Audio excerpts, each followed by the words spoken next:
All right, thank you, everybody. Let's resume, please. Thank you. We're now going back to Mr. Wood. Mr. Wood, can you hear us now? Can you? I can hear you. Excellent, excellent. Well, sorry for all the delay, but we're all ears, so to speak. So, what do you want to tell us? Well, I'm happy to take the evidence as read. I think, in summary, we're supportive of the variation 1, the reasons given in my evidence. Theming up our submission, the three outcomes we were seeking were around reducing the risk of permanent building structures in Area 2. And that was an important issue for us in relation to the future State Highway 29 offline. Ensuring that the infrastructure was in place, the right infrastructure at the right time, and then at a more strategic level, having the right densities. So happy to take questions at this point. Well, just pick up that last point. In terms of the right densities, what densities does NZTA think is appropriate for this area? So we're happy. So originally the business case has been predicated on a 25, but I understand through the stepped process, the 22 to 25 over time, we're comfortable with that. I think in my experience of other plan changes, the density can be quite problematic. Constraints come along. So I was quite happy. I think where the council's ended up, there is a consenting opportunity should developers wish to seek something below that. And you probably couldn't hear in the earlier part of the session, but I was asking one of the previous witnesses whether they could give us any further intelligence on the sort of stage 2 and stage 3 for State Highway 29. Are you able to sort of tell us anything more about where that process is? So stage 2 is the Omanawa Bridge, which is effectively, that project is really related to fixing the existing bridge, which is got loading. It's going to need loading restrictions in time. It's a critical link to the port over the Kaimais. That project has we will be, say, within the next 2-3 months, lodging the necessary consents for that bridge. We have funding for the property acquisition, which is currently taking place. We'll be going to the board, I believe, in the middle of next year to get the actual implementation funding. In terms of stage 3 and 4, the intention from speaking to our business case team to go to our board in the first quarter of 2025. That investment case going to them will, I guess, set out the program ahead. Part of that paper to the board will be seeking a mixture of what are called pre-implementation money, which is for the RMA property components of at least stage 4, and there'll be, I understand, a package seeking implementation funding for stage 4. Stage 4 being the offline 29 component, which is a RONS project. That at a minimum, that's probably 2027, 2030 when you might see that, but we've obviously got a few years off the consenting side of things. I can't give any more clarity about what's happened with stage 3, but there's also potentially, as part of the RON's new State Highway 29 section, there could be some other interim mitigation measures. They could include potentially four-laning a section off the current toll road area, and also probably signalisation of the Takatimu Drive roundabout, which seems to be the congestion point. Right. All right, that's helpful. I just see if the other commissioners have got questions. Fraser, have you got any questions? I think. Well, thank you, Mr. Wood. I appreciate your time this morning. It's probably 4 times as long as you've taken to present to us, but yeah, thank you very much. Yep, Very thank helpful. you, everyone. Thank you. See you. Good.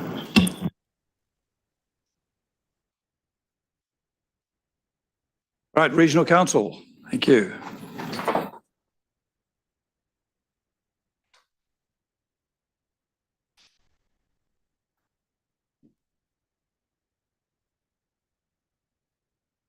Thanks. Oh, I think this might, you want to check them out. I think you look at them, they're all, these are all the same. But I think we need, no, yeah, I've got 4 copies of the same. Yeah, so they just need to be distributed. Yeah, it's 2 of you guys.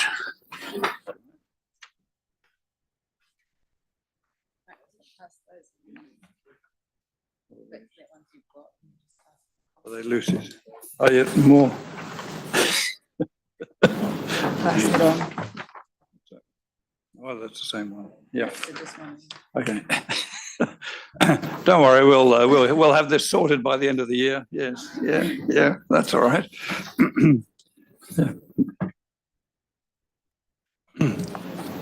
Obviously, the photocopier didn't collate them. Yes, that's fine. So, should we just have 2 statements or more than 2 statements? We've got, speaking notes for 4. Okay, all right. The other ones are coming. All right.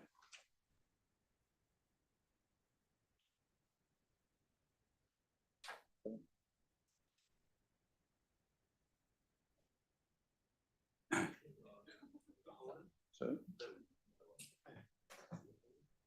what have you got there, Amy?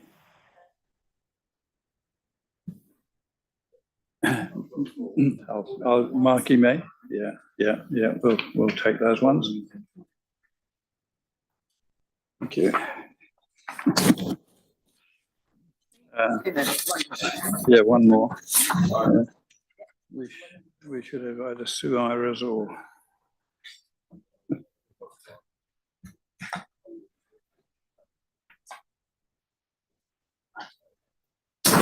Sue Iras.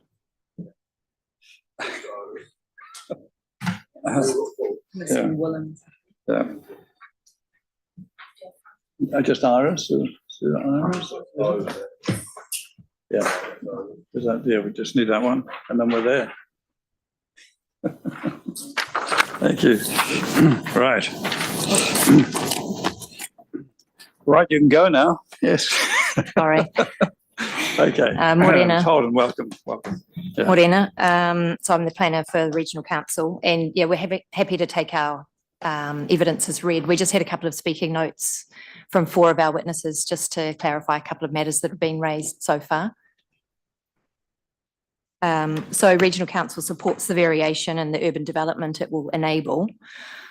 We recognise that TCC is seeking maximum flexibility, but consider some matters should be resolved at the plan change stage. So we've raised concerns with residual risk in a 0.2% AEP scenario, and this remains an outstanding issue. I agree with Mr Harkness that Regional Council's suggested provision for building stability in the 0.2% AEP event is not appropriate for the subdivision chapter of the city plan. We still consider that the city plan needs to address this in the appropriate section, but Mr Iverme is going to talk more about this. And just to be clear, that's not through this process.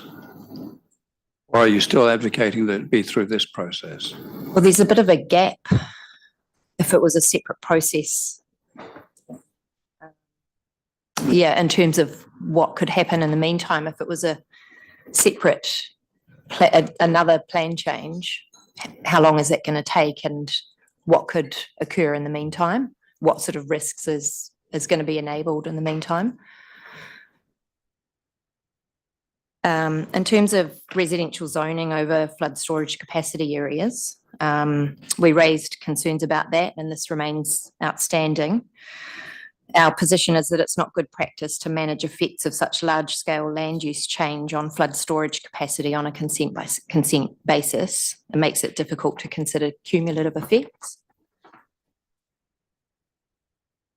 In terms of the development setback from natural and constructed streams, we still consider that the variation should require riparian margins of appropriate widths as advised by an ecologist, that the riparian margins should be planted in appropriate native species and for them to be protected in perpetuity, the margins. And we're focused on the outcome rather than the mechanism used to achieve that outcome. In general, I agree with the amendments suggested in Mr. Batchelor's rebuttal evidence and Mr. Collier's rebuttal evidence.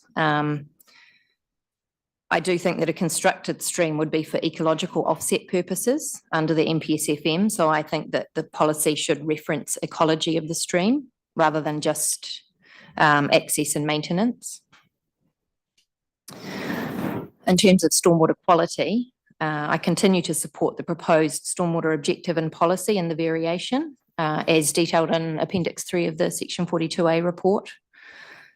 I agree with the Section 42A report author that the Tauriko West stormwater provisions complement the existing operative stormwater Tauranga City Plan stormwater provisions. I don't think there's a conflict or contradiction between the existing operative provisions, the proposed Tauriko West provisions, and the proposed comprehensive stormwater consent conditions. And I think together these provisions and conditions will ensure current best practice stormwater management in the urban growth area. Thank you, Ms. Holden. Just on that last paragraph, just remind me, is anybody maintaining there is a conflict or contradiction, or are you just saying there isn't one? Are you responding to somebody here? I did think that Mr.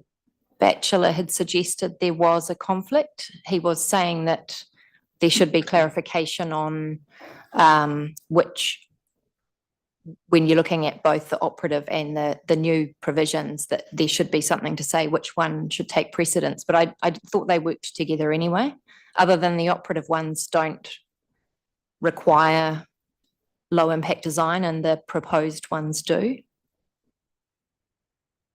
All right, so you're just saying that they are complementary, that they're not essentially in conflict. All right, understood. Thank you. Anything?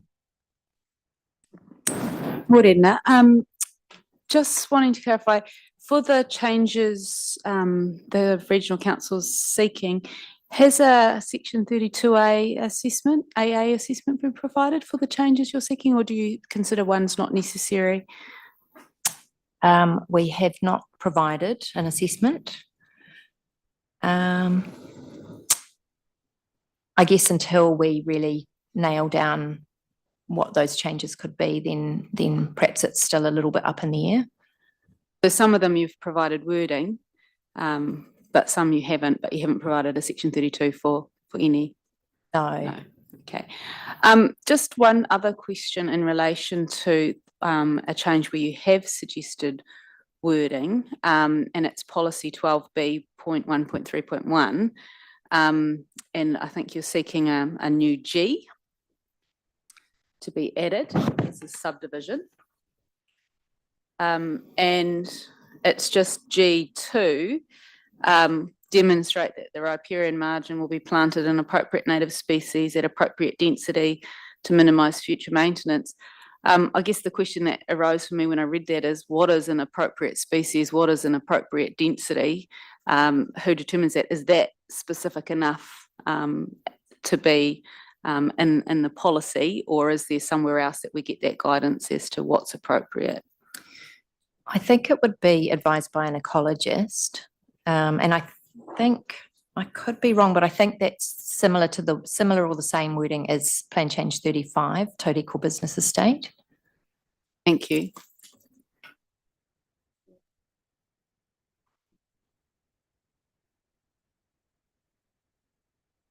Thank you, Ms. Holden. Just looking at your speaking notes, in your under 4, you're saying that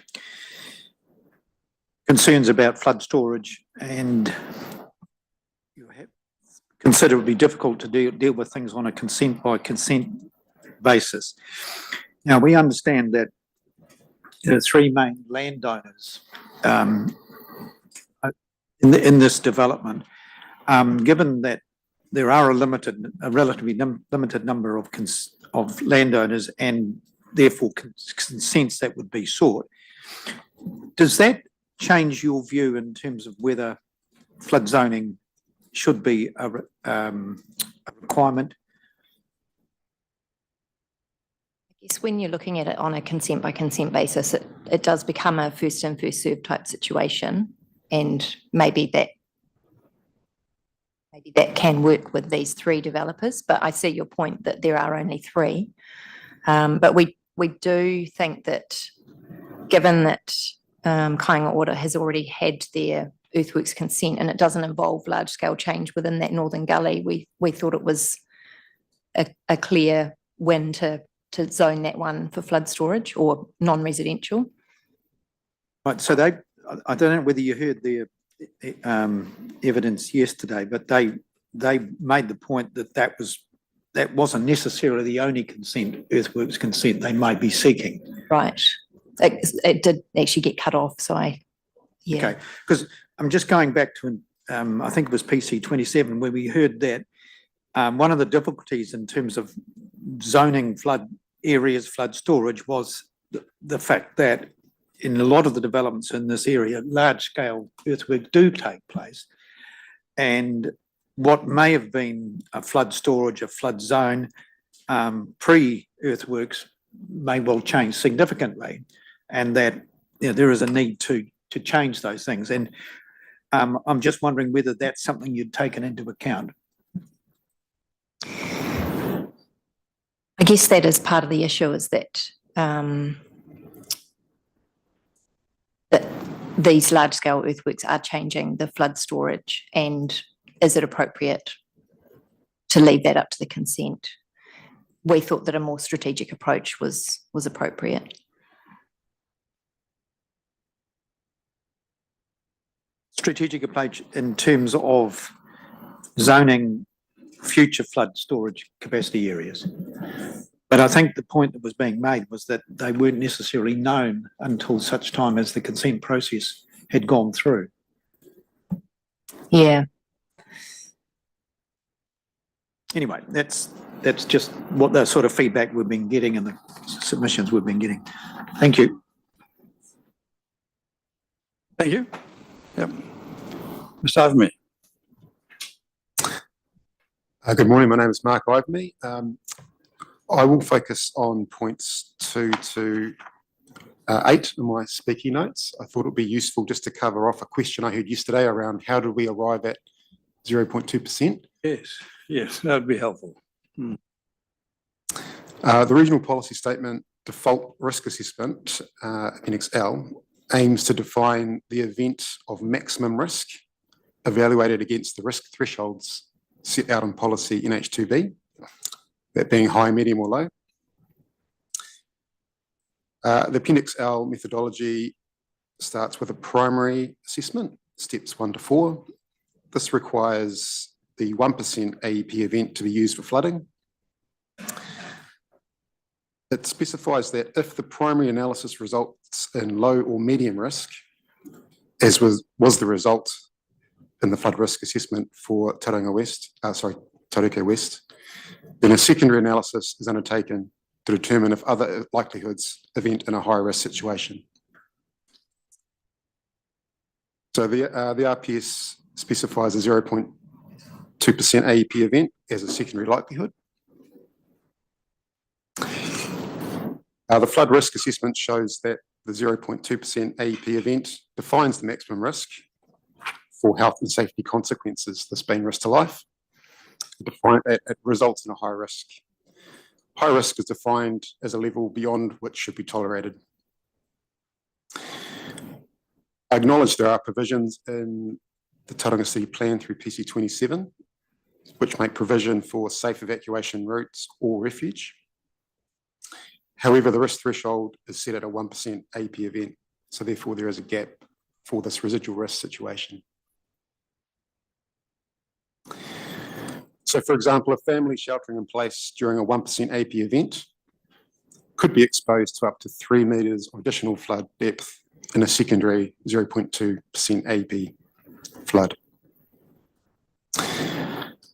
Therefore, I support additional provisions to ensure that where safe evacuation routes during a 1% AP flood event are not provided for, then safe refuge during a 0.2% AP flood event must be provided. I would add that this is not unusual. Tauranga City Council has a safe refuge for tsunami in Papamoa, where there's no safe evacuation routes.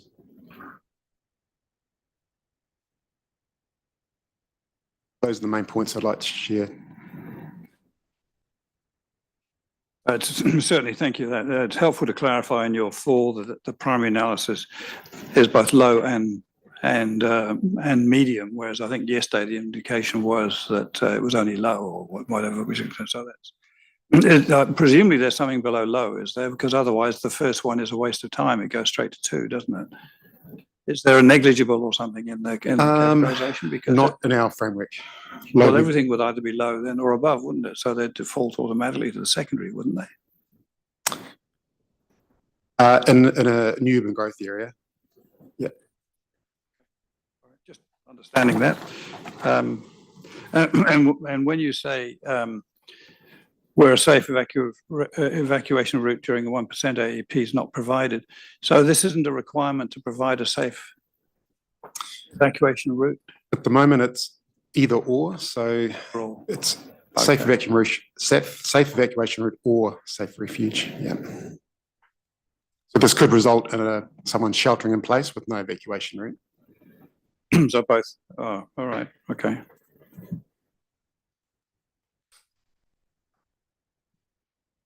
Right. Anything else? Thank you, Mr. Ivamy.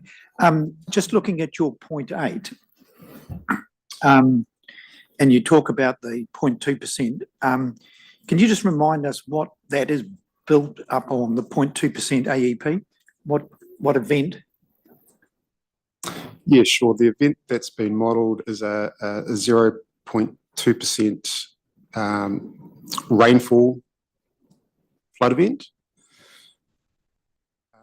cumulatively with a 1% tidal flooding event, with a forecast climate change projection out to 100 years. So given the timeframe in terms of the 100 years, do you think it's necessary to deal with this on a relatively confined location, or is this something that would be better dealt with on a district-wide basis? I think the risk to life issue is an emerging issue. I think what I've seen in the flood modelling results is that the case for Tauriko is relatively unique, with such a large jump between flood depths, going from a 1% to 0.2%. So in my opinion, it's appropriate to include provisions for this urban growth area.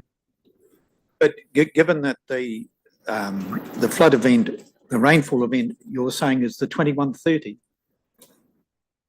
That's the climate change projection. Yes.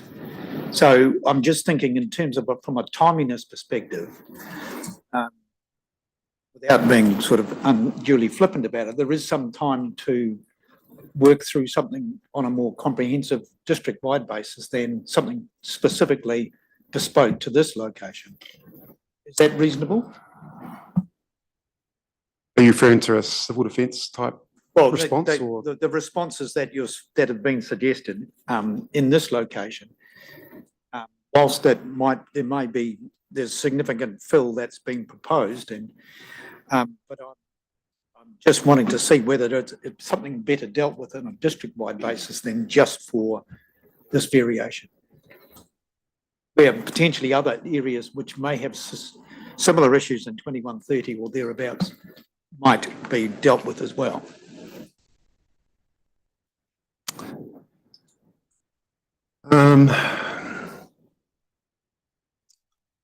Yeah, look, I think the 100-year timeframe is based on MFE guidance for climate change considerations. How does that affect? Those are also considered within Plan Change 27, but for a 1% AEP event, Yes. so that's consistent. Yeah, there will maybe benefit in looking at a wider area.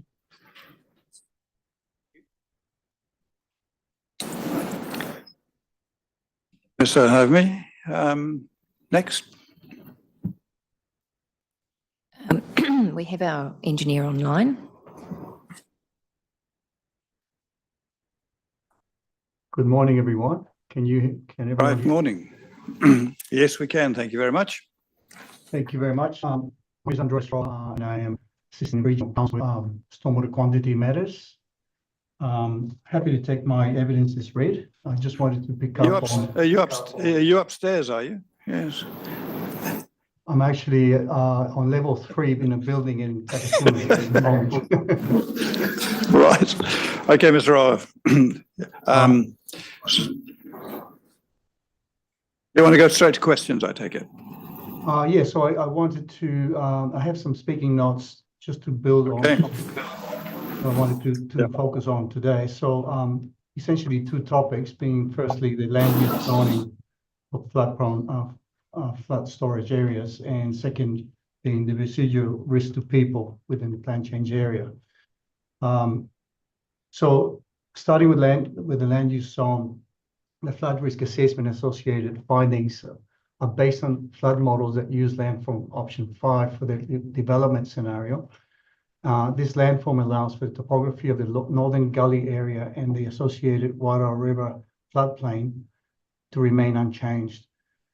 These flood management areas are fundamental to maintaining conveyance capacity of the Wairau River system, and their protection is of paramount importance for the management of upstream and downstream effects.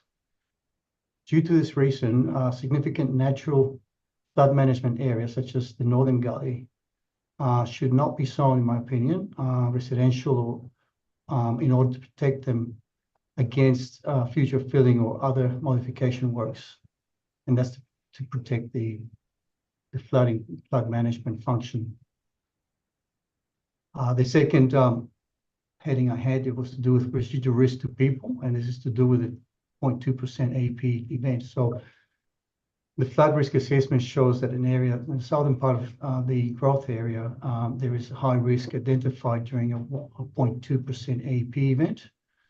It is acknowledged that this is a rare event, as it consists of a combination of scenarios, being the 0.2% AP rainfall event plus the 1% AP tide, 1.6 meters plus sea level rise, and a RCP 8.5 plus climate change scenario to 2130.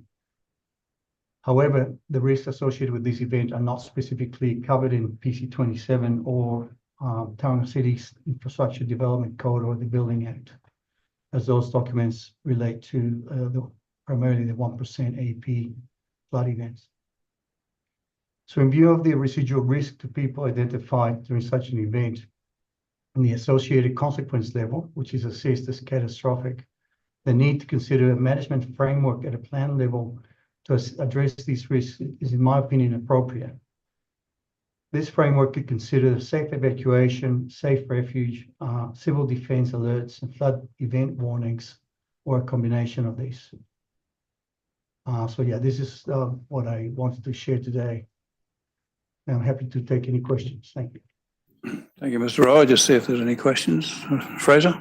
Yeah. Thank you. Just in terms of your 0.6, I posed a question to the previous speaker in relation to the timing of a plan level management framework at plan level. In your view, does it need to be at this variation, or could it be more at a general plan across the district, across the city, to meet your concerns?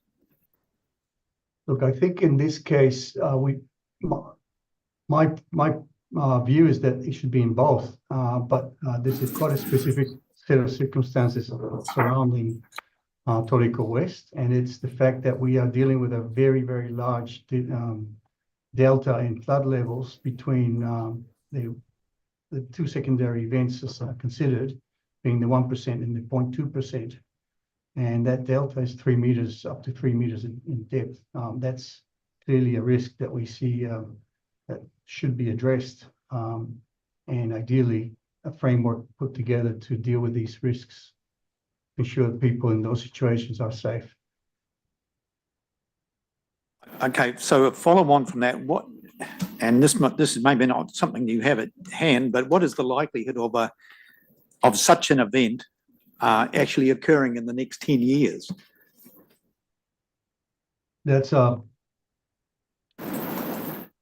probably not something I can comment to in a conclusive way, except to say that climate behavior is more and more unpredictable, as everybody knows. And we have been witness to that in recent years thanks to some of the events that have taken place in parts of the country. So yeah, it's very difficult to predict, and wouldn't be able to say in the next 10 years whether this could happen or not. Thank you. And under your item 3, you're referring again to the Northern Gully being not zone residential. In your view, could that the ultimate zoning or thereabouts of that Northern Gully be dealt with once development patterns had been established? What's the specific advantage of zoning it residential, of zoning it other than residential at this stage? I just think it provides a pathway to development of that area, and in terms of any land modification works that might be considered along that vicinity, and ensuring that those flood storage areas are protected. I think if that was to be undertaken at a consent stage, I'm not saying it couldn't be done, but I think it should definitely be done in a coordinated way, so that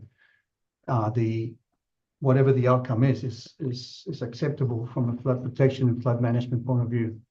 And that's why I think that the plan change to address this plan change would be a more robust way of managing that outcome, potentially. Okay, so, but it could, are you saying it could be dealt with at a consent stage? It depends on how coordinated that effort is, I suppose. It needs to be, there needs to be attention to cumulative effects of, as Ms. Holden alluded to, first in, first served, and a first party coming in and proposing something. As long as that is aligned with the ultimate outcome in terms of what the other parties want to do, their developments, that's the that need to be considered carefully, in my view. Okay, thank you. Just on that one, and Ms. Holden, I'll bring you in on this one too, because I mean, one of the difficulties, I think, in terms of what's being proposed is I don't think we have you provided a detailed map of where such a carve out would actually be? Because I mean, we don't have, I mean, apart from the principle that you've put before us, I don't think we've got any graphic which shows what that might actually look like. No, there is quite a clear indication on the structure plan of the Northern Gully, but we haven't provided anything. Right. Thank you. Just one follow-on one, and this might be for you, Ms. Holden.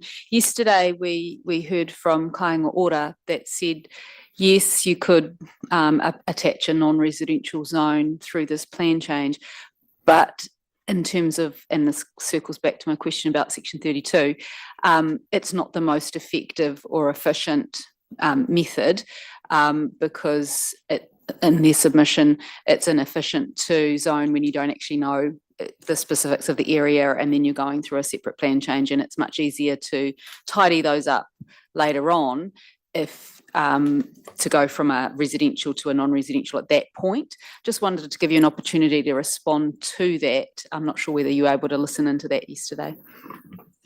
I did miss that. It cut off before just as they started to talk about that, the Northern Gully. Our view is that the gully is quite well defined, which is why we were focusing on it. If you look at a contour plan, it's quite clear where the escarpment is and where the base of the gully is. that was the reason we were focusing on that particular area. Any views in terms of the question in relation to the efficiency of zoning it now or not zoning it, and is the key thrust of the Kāinga Order submissions was that it's more efficient and therefore more appropriately gives effect to the Section 32 tests to not zone it as a flood use now, but to zone it residential. And then once the development and works have been done, you'll have a better understanding about what would be in and out. I mean, from what I'm understanding now, is Kāinga Order still considering developing or filling that gully, in which case it's still on the cards for development? Because our original understanding was that it's not going to be developed, but yeah, maybe we're wrong there. So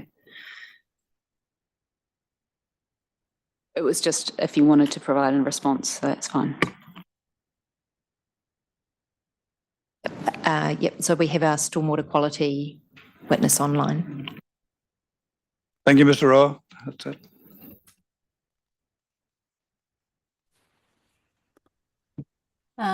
Good morning, everyone. I'm just trying to get my video to start. I'm not too sure. Oh, there we go. Apologies.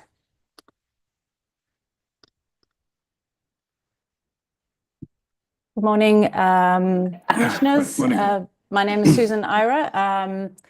As with my colleagues, I'd like to take my evidence as read and just speak to a few notes that I prepared yesterday, and I'll start at my point 3. So for the reasons provided in my evidence, I do continue to support the relief sought by the Regional Council relating to water quality treatment, low impact design, integrated stormwater and stream management. I consider that the Tauriko West specific stormwater provisions would not be duplication of or be in conflict with the operative city plan stormwater provisions or the proposed comprehensive stormwater consent conditions for the following reasons. Firstly, that the Tauriko West stormwater management plan has already undertaken significant modelling and assessment of options to determine the best practical option for the catchment. This BPO is outlined clearly in the SMP, and therefore it is important that the provisions in the district plan are included to ensure that these outcomes are not compromised through the subdivision consent process. And perhaps I can just take a moment here to add that the SMP does take cumulative effects into account, and so it assists us with dealing with the issue of cumulative effects if we deal with that through the district plan provisions. My second point is that, as outlined in Ms. Holden's evidence, the proposed stormwater provisions are consistent with regional, national objectives and policies and do not add complexity to the process. I consider that the operative stormwater policy 12G132 positions low impact design as optional, and therefore the proposed policy 12B14 is necessary to ensure that low impact design is provided for in Tauriko West. And I agree with the Section 42A report that the two policies are complementary. Maintenance is a very important consideration, and we heard this from one of the submitters earlier. And the operative policy 12G132 does address this point, requiring consideration of access for safe and effective maintenance. Low impact design solutions are not difficult to maintain, and if carefully designed, they can be cost effective to maintain over the long term. And in my evidence, I do mention costs around riparian management as well.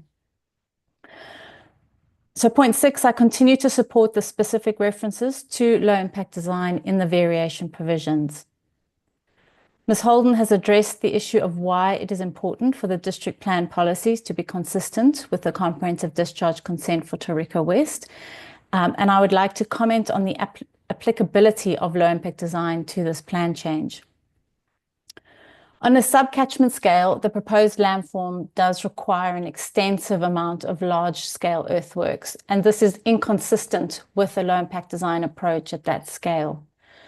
However, low-impact design can be applied at a range of scales and via a range of principles.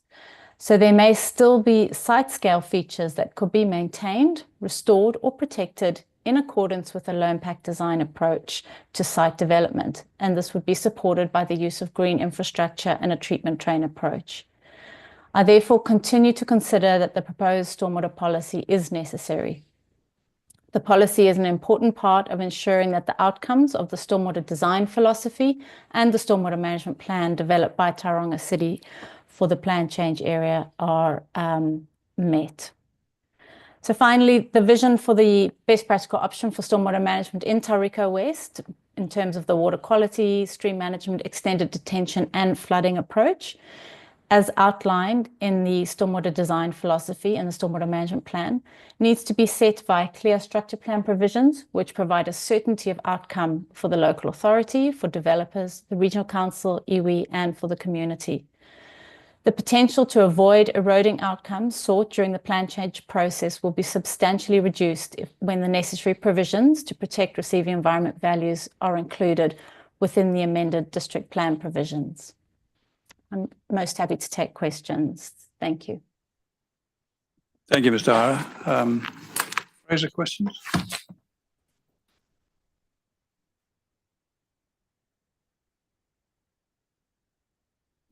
You've drawn the short straw. There are no questions for you, Ms. Hara. Well done. Yes. Thank you very much. Thank Thanks. Right. Ms. Holden, anything else? No, thank you. All right. Well, thank you, and thank you for your team coming today. Appreciate it.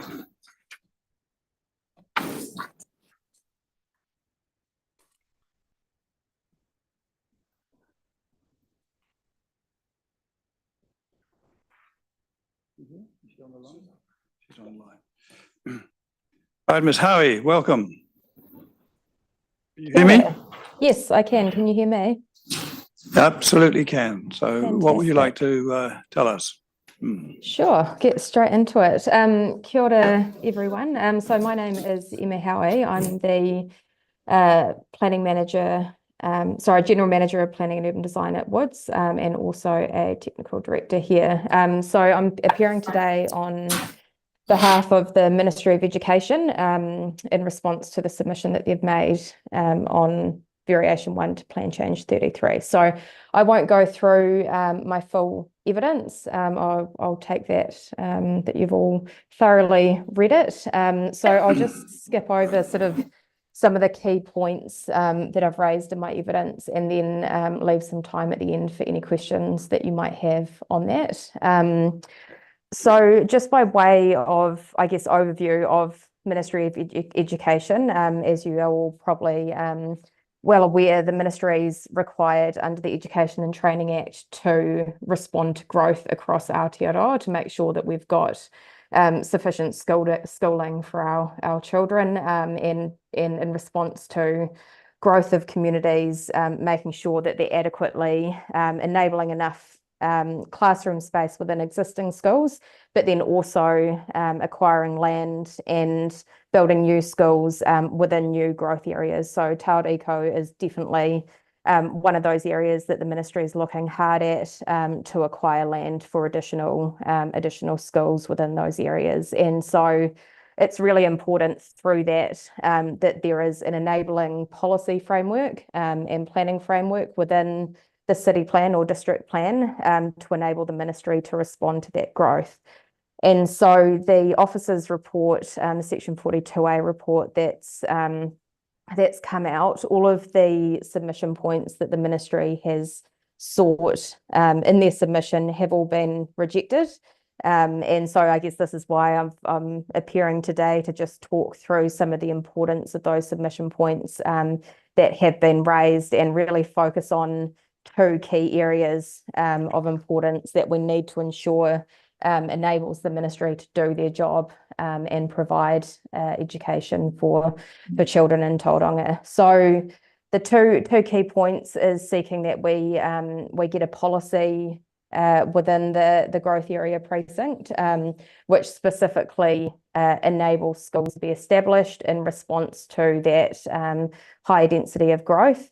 And then also seeking there is some matters of discretion within those local centre or neighbourhood centre provisions that consider the impact of non-residential development on schools as well once they've established. So the reason that we've sought a specific policy, so if I just direct you to paragraph 4.1 of my evidence, we've sought that we have an inclusion of an additional policy provision under 14G P16, which states that higher density development is supported by schools. And that might seem on the face of it a very insignificant request. However, the flow and impact of that policy is quite significant to enabling the ministry to designate land or go through a consenting process within that precinct. So whilst the ministry's got requiring authority powers, they can go through an NOR process and they can designate land.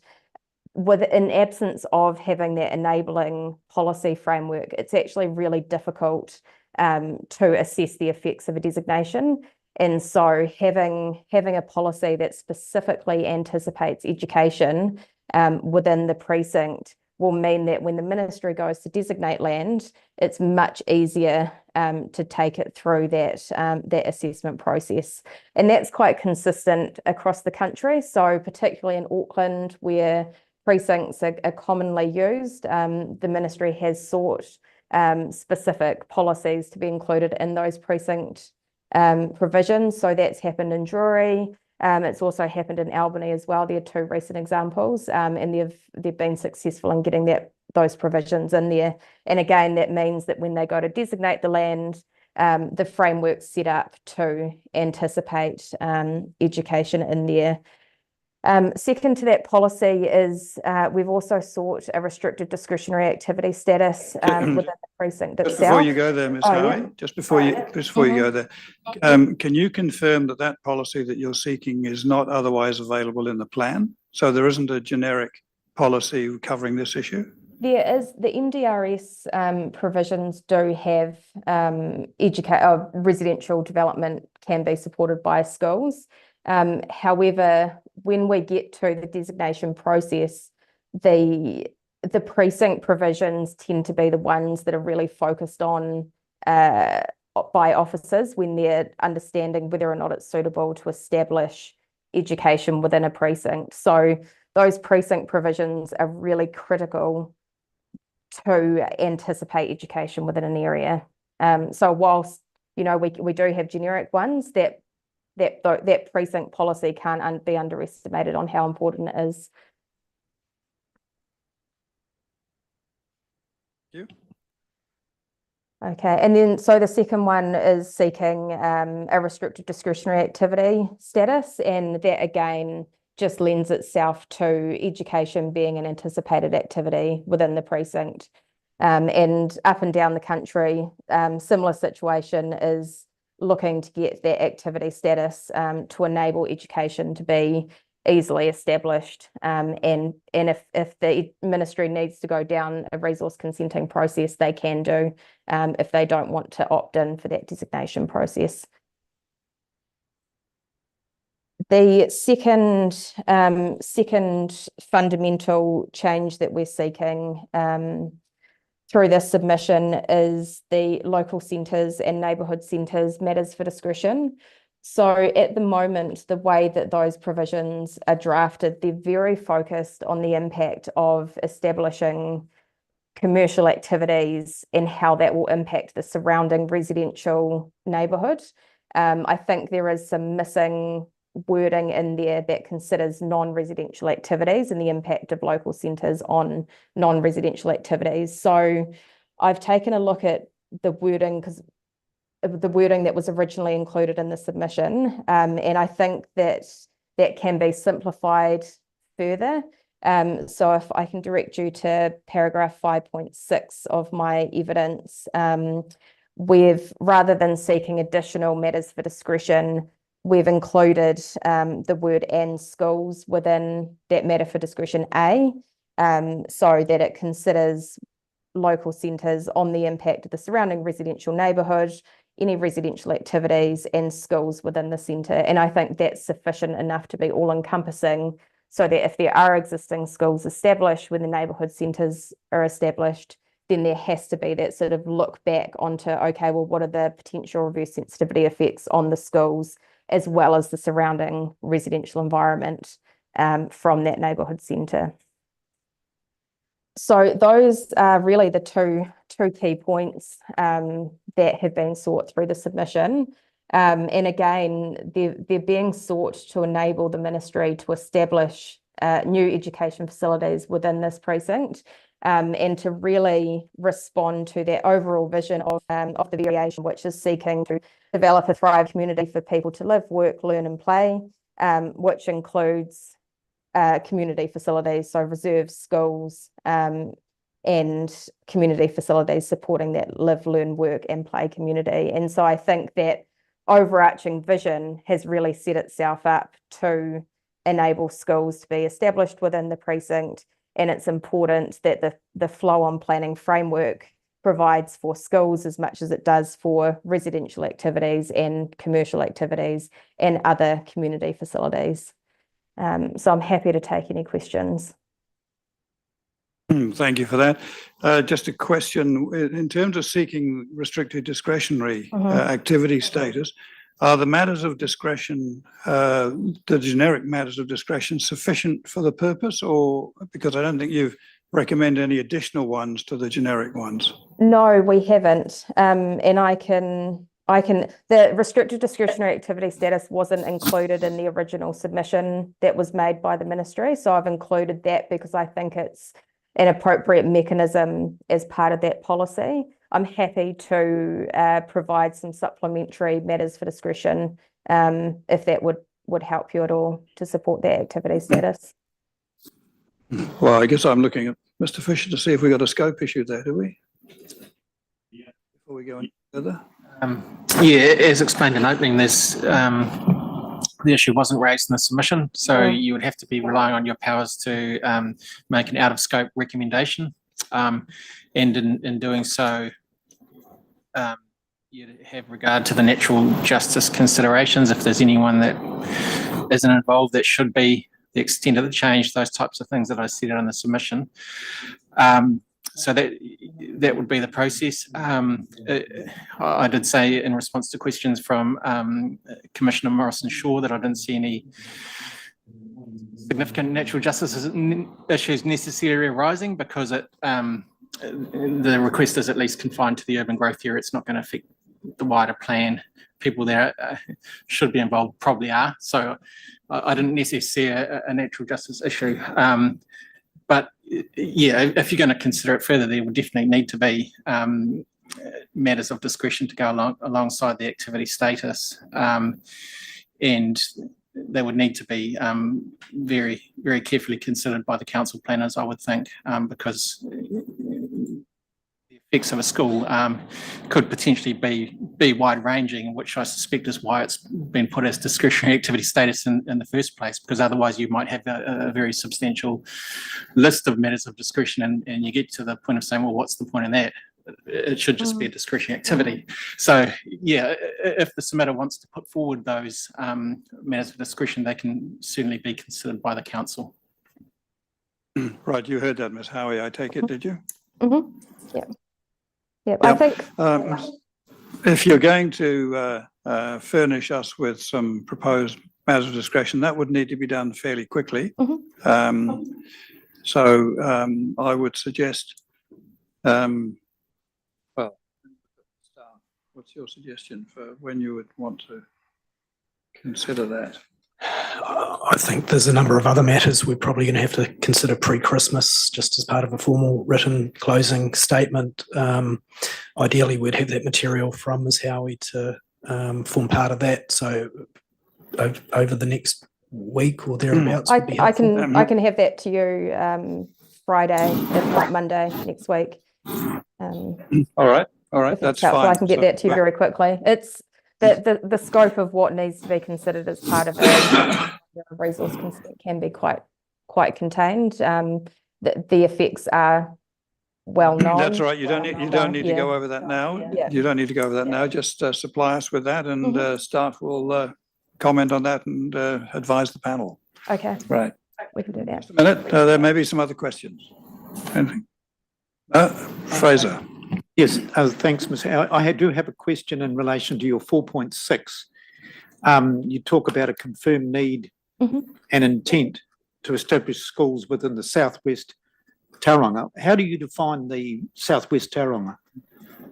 That's a good question. So the ministry, and I'm not involved in this process, but the ministry has a very broad search area that they undertake as part of site acquisition, and so that Southwest Tauranga will cover a generic area, which is including the Tauriko West growth area. Right. Yeah, so they And then- start with a large area and then it shrinks down as they find suitable sites. So it will be a very generic search area at the moment. But I know that they are looking at land within the Tauriko West growth area at the moment. So then you go on to talk about a high possibility, and I'm just wondering whether there's the large area you referred to, and then there's a high possibility, whatever, I'm not quite sure what that means, in terms of it being in the Tauriko West area, as to whether it's appropriate to have a specific requirement for Tauriko West, if on the chance that the ministry wants to establish a school there. I'm just thinking it through with that background. Can you comment on that? Yeah, the ministries wanted to keep their search area or their sort of commentary on this sufficiently broad at the moment because they haven't made any, official land acquisition transactions yet. So they're still in that site optioneering process. And so it is very likely that acquisition will happen within that Tauriko growth area, but they can't confirm black and white that it will 100% happen. So there's a sufficient generic comment in there that sort of, I guess, reflects the position that they're at at the moment around land acquisition. Okay, thank you. I just follow that one up. So if the panel was minded to adopt the amendments that you'd made, would that make the prospect more likely? Absolutely. Right. Thank you, Ms. Howie. That's all. Thank you very much. Have a good day.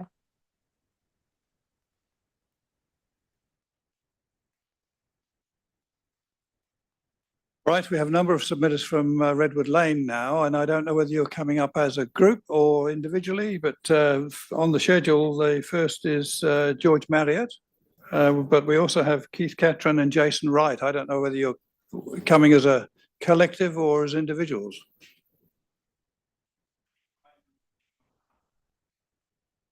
Okay, Mr. Marriott, is it?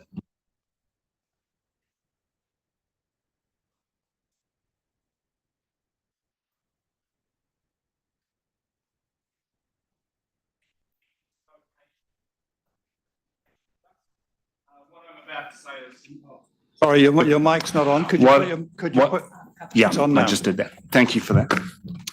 Yeah, so I'm here to speak on behalf of myself, George Marriott, my neighbour Mike Faulkner, and my neighbour Andre Pratt. We are Redwood Lane landowners, and I'm sorry this is going to be much less professional than anything that you've heard so far.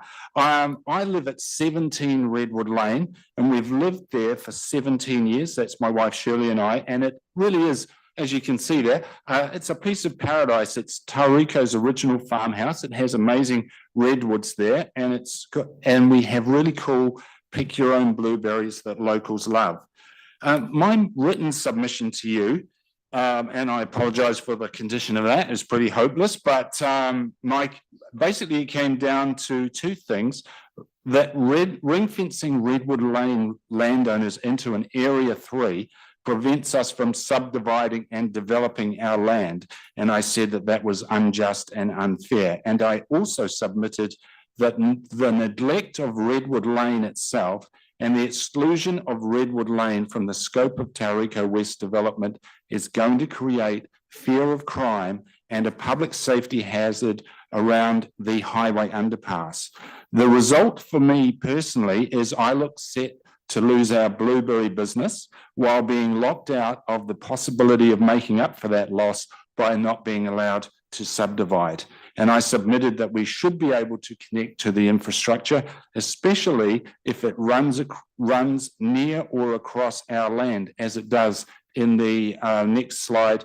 That's from one of the maps that we've just received from council. There's a blue water main running across our land alongside the spine road. As our memo from Veros says, and this is in the next slide, thank you, the area of land currently used for the blueberry orchard is a key piece of land which needs to be filled to enable the spine road and development to the north. And we support development. We want people to have homes. We had a homeless person living in a truck on our land for 3 years without paying a cent because he had nowhere to go. We understand the urgent need for homes. However, if our land is raised, that's the end of our nice little pick your own retirement business. It's ideal for retirement. It's not too much work. There's fresh air, meeting lots of nice people, and enough income that to match it, we would need $1.5 to $2 million in the bank. We would be getting even more from it, but we have had to run it on a shoestring with old bird netting, with no cafe or anything a proper pick your own business might have, because 15 years ago, local developer and former Tauranga MP, Bob Clarkson, came to visit and said, don't get comfortable. I need your land in about 2 years' time to build a new suburb. And ever since then, we've been in limbo, unable to invest much in our home or our business in case either one gets flattened next year. If we don't raise our land, we're going to be a hole in the ground surrounded by classics homes. You can see that in the next slide. Here's a drawing they showed us. You can see our land, which is that sort of empty 2-section, relatively square piece.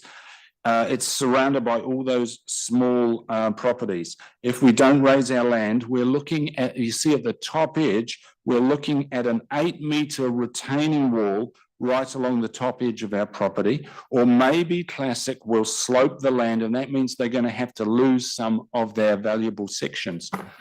And because water naturally flows from our land onto theirs, a long and expensive pipe will have to go under those homes, or we will end up as a lake.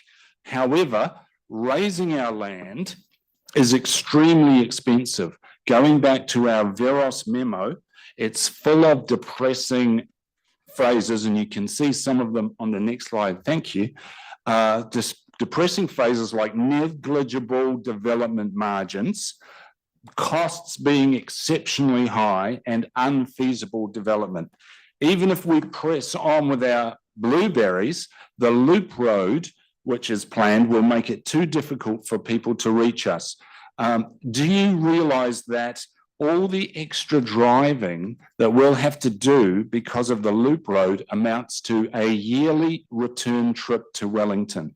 Our blueberry customers won't use the loop road. Even now, they're telling us they're afraid to come down Redwood Lane after what Downer has done to it with the roundabout. I know that will change in a couple of years, but that's 2 seasons that are going to be way down for us. You can see where this all puts me. I can't sign an agreement getting me out of Area 3 because I can't afford the loss that it will mean in terms of lost business and the layers of cost associated with getting the land ready for development. So I won't be able to develop. I won't be able to raise my land. I won't be able to continue growing blueberries. I honestly don't know where this is going. The funding agreement offers me 20 properties, but I can't take that to a joint venture partner or try to sell our property on that basis, because 10 minutes of due diligence is going to show that developing is not feasible. The council has given me a way to get out of Area 3 and into Area 1, which is what I asked for in my submission, but it would be financially catastrophic for me to sign. There are so many layers of cost. Access is either limited from the planned cul-de-sac or ruinously expensive over Classic's land charged out at full retail, as they should reasonably do. The earthworks are unimaginably expensive. Classic have generously offered free fill, but the earthworks to raise the land and prepare it will cost so much per section that it's just not worth doing. Then there is the cost of entry to develop, a pro rata fair share of the entire kilometres long Tauriko West infrastructure. That's $65,000 per section. This is disproportionate because the infrastructure starts just a few metres across the road from us. From how I understand the Local Government Act 2002, and of course I don't, development contributions must be proportional to the demand created and the benefit received. Our properties will place very little demand on the infrastructure, yet we are being charged the same flat rate as larger developers whose land stretches right up the valley. In Neil Construction Limited versus North Shore City Council, the court ruled that development contributions must have a direct causal link to the infrastructure cost imposed by the development. Contributions that disproportionately burden smaller developers are inconsistent with the Local Government Act. Furthermore, section 197AB1GI says that grouping developments is only allowed if it is fair and equitable. In this case, it is not, because we're being grouped in for the cost of infrastructure, but left out when it comes to addressing the total inadequacy of our road, Redwood Lane. Here's what it looks like. Here's what our road looks like. And just to give you some scale on that, could we see the next one that has traffic in it? Okay, so it's very, very narrow. At the moment, our road is literally just a sheet of plastic with seal sprayed on top, which has been heavily degraded by all the traffic and digging associated with the roundabout project. It's unacceptably narrow at barely 3 metres. Redwood Lane is less than the legal minimum width under the city plan. There's a claim the council makes in the agreement that we've been offered. They say TCC, oh, we could see this maybe in the next slide. TCC will ensure the infrastructure upgrades within the existing Redwood Lane road corridor are sufficient to enable the full development allocations of 15 and 25 Redwood Lane as set out in Schedule 1.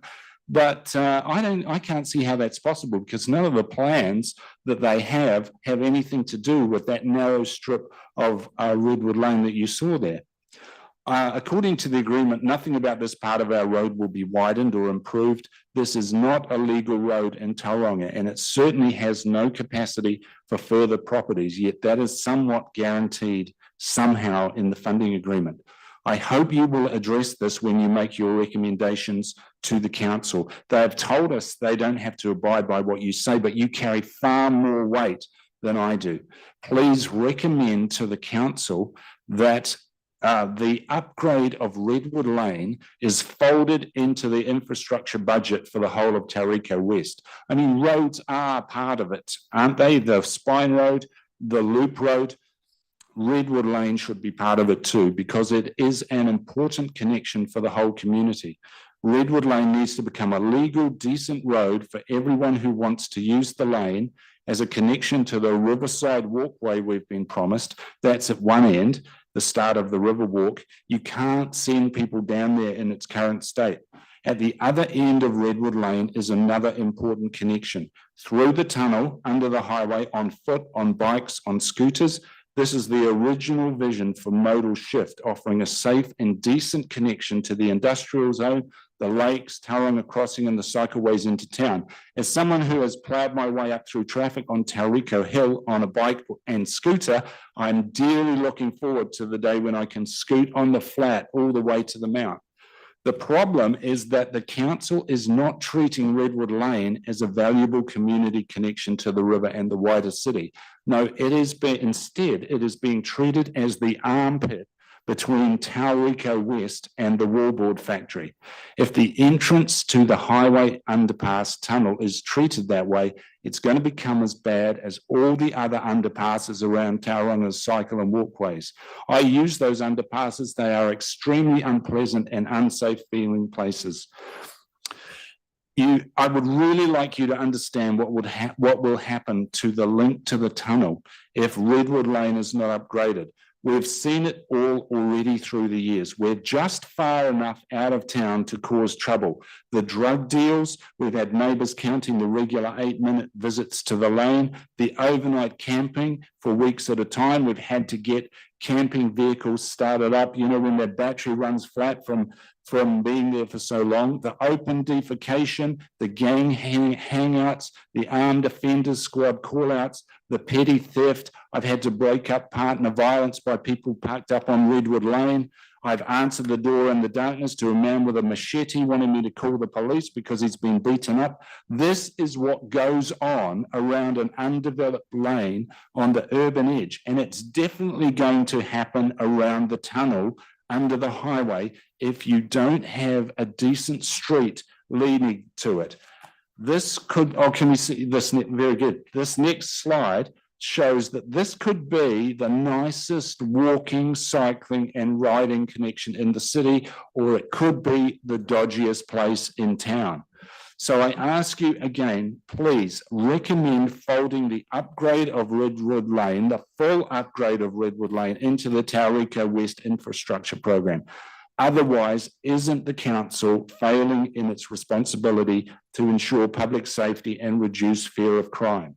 I am happy to contribute to the cost of this, but I should only have to pay once, not twice. I should not have to pay for Tauriko West infrastructure and Redwood Lane's upgrade. I should be paying for Redwood Lane's upgrade as part of my infrastructure contribution. And once Redwood Lane is upgraded, then I will be able to develop the sections that I have been allocated. I won't make much more than I do selling pick your own blueberries, but I'll actually be quite pleased and proud to offer people the chance to drive home through giant redwoods. I think that will be delightful, and so will the connection to the tunnel from a decent upgraded lane, just like any other street in Tauranga. And on that note, please, please don't let them take away one of the very best things about living in Redwood Lane. We're so close to the highway. Our gate is just a few seconds from the new roundabout. Please don't take that away.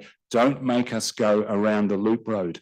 Right at the start of the project, the people at the council understood how valuable that access is to us. So they put the spine road right down Redwood Lane. And as Andy Mead reiterated last week, this was the original plan. There's his email to me here, to Mike here, bringing the spine road down Redwood Lane was a viable option, and it was the preferred option at the beginning of the project. Existing driveways would have been retained. Now that the spine road is curving away from Redwood Lane down the side of our property, direct access to Redwood Lane is even easier than if the spine road was going down Redwood Lane. Here's a picture we were given about how it would work. Please recommend to the council that this solution, which is a left in, left out access way to Redwood Lane, that becomes a permanent part of Tauriko West design. It preserves a very important amenity value of our properties with no harm to anyone else. So that's one of the outcomes I would like you to recommend. And while we're looking at that picture, here's another. You see the way the spine road stops? Oh, if you just go back, please. Thank you. You see the way the spine road just stops there? That's the limit of the enabling works. Nothing will go beyond that until the developers start work at our southern end of Tauriko West.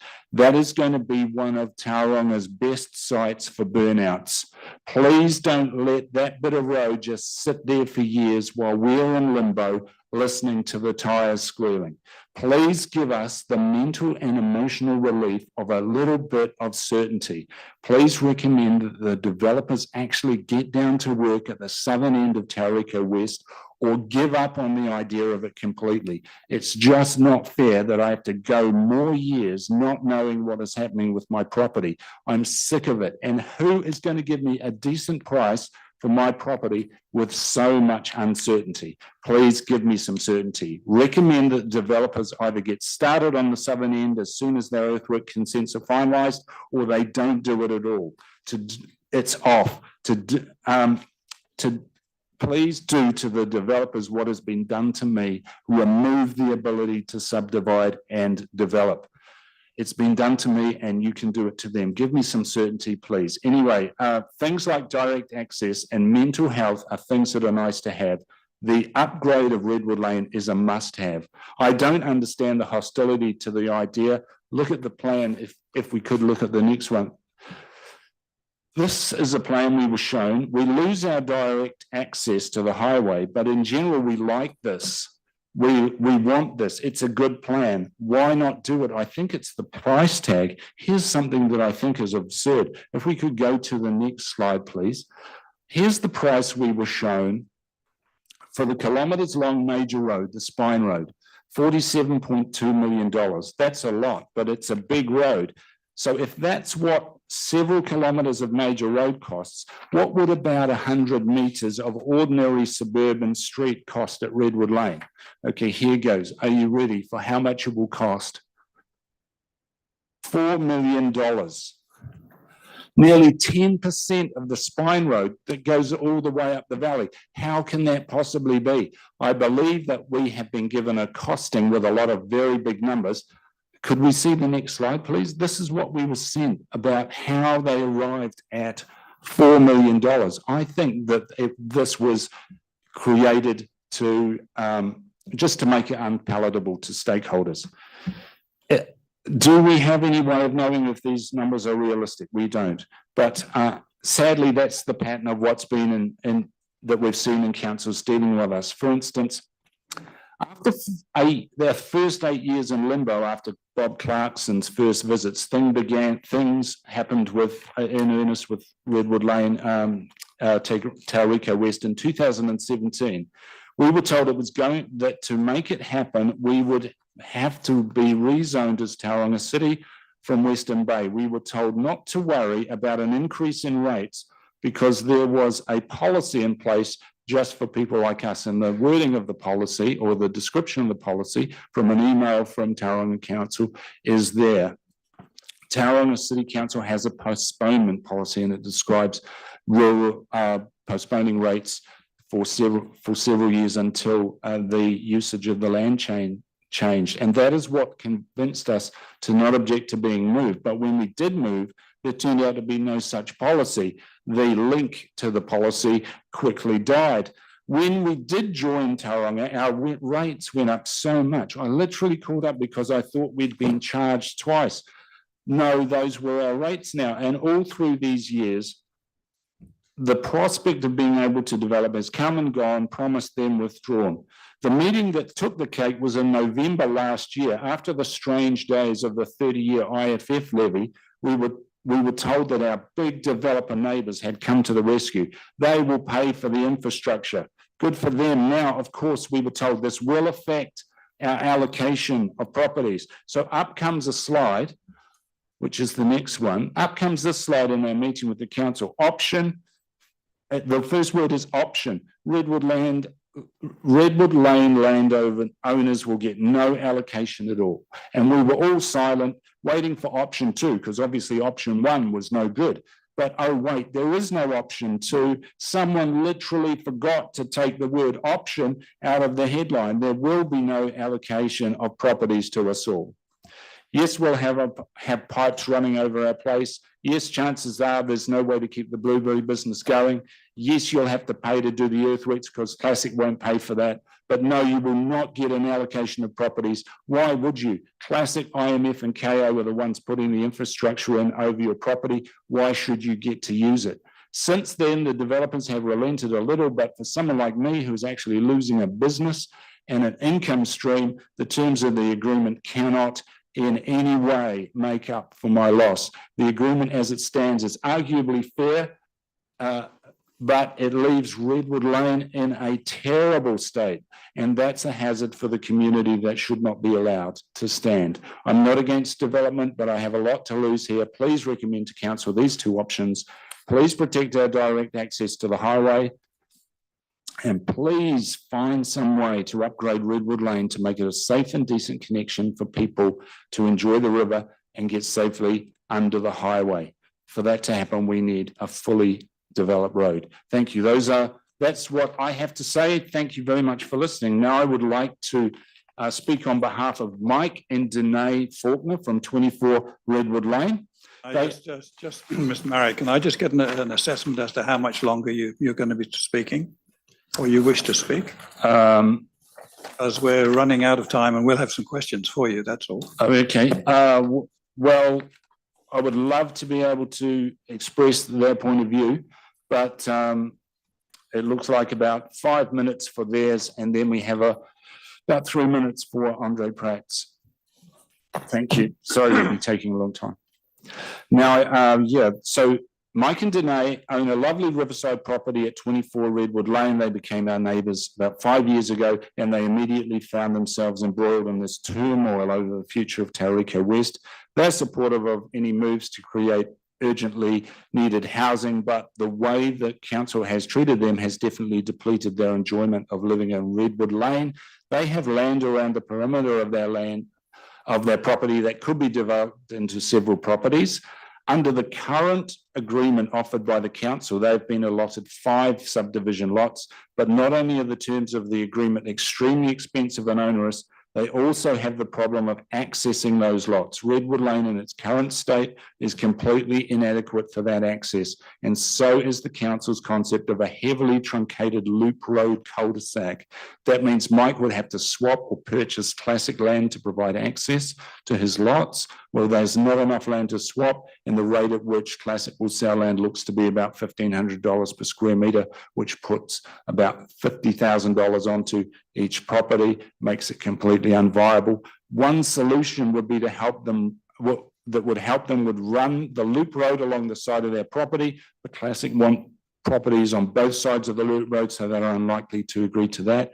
The other solution is the one that I've been talking about that would help us all, the upgrade of Redwood Lane to the same standard as the roads in Tauriko, the other roads in Tauriko West. And that, of course, grinds his gears as much as the rest of us, that we're asked to pay twice, once for the upgrade of our lane, and again with the $65,000 cost per lot for kilometres of infrastructure, when we'll only be using the first few metres of it. Seems very unfair to expect us to pay a pro rata share for the entire infrastructure.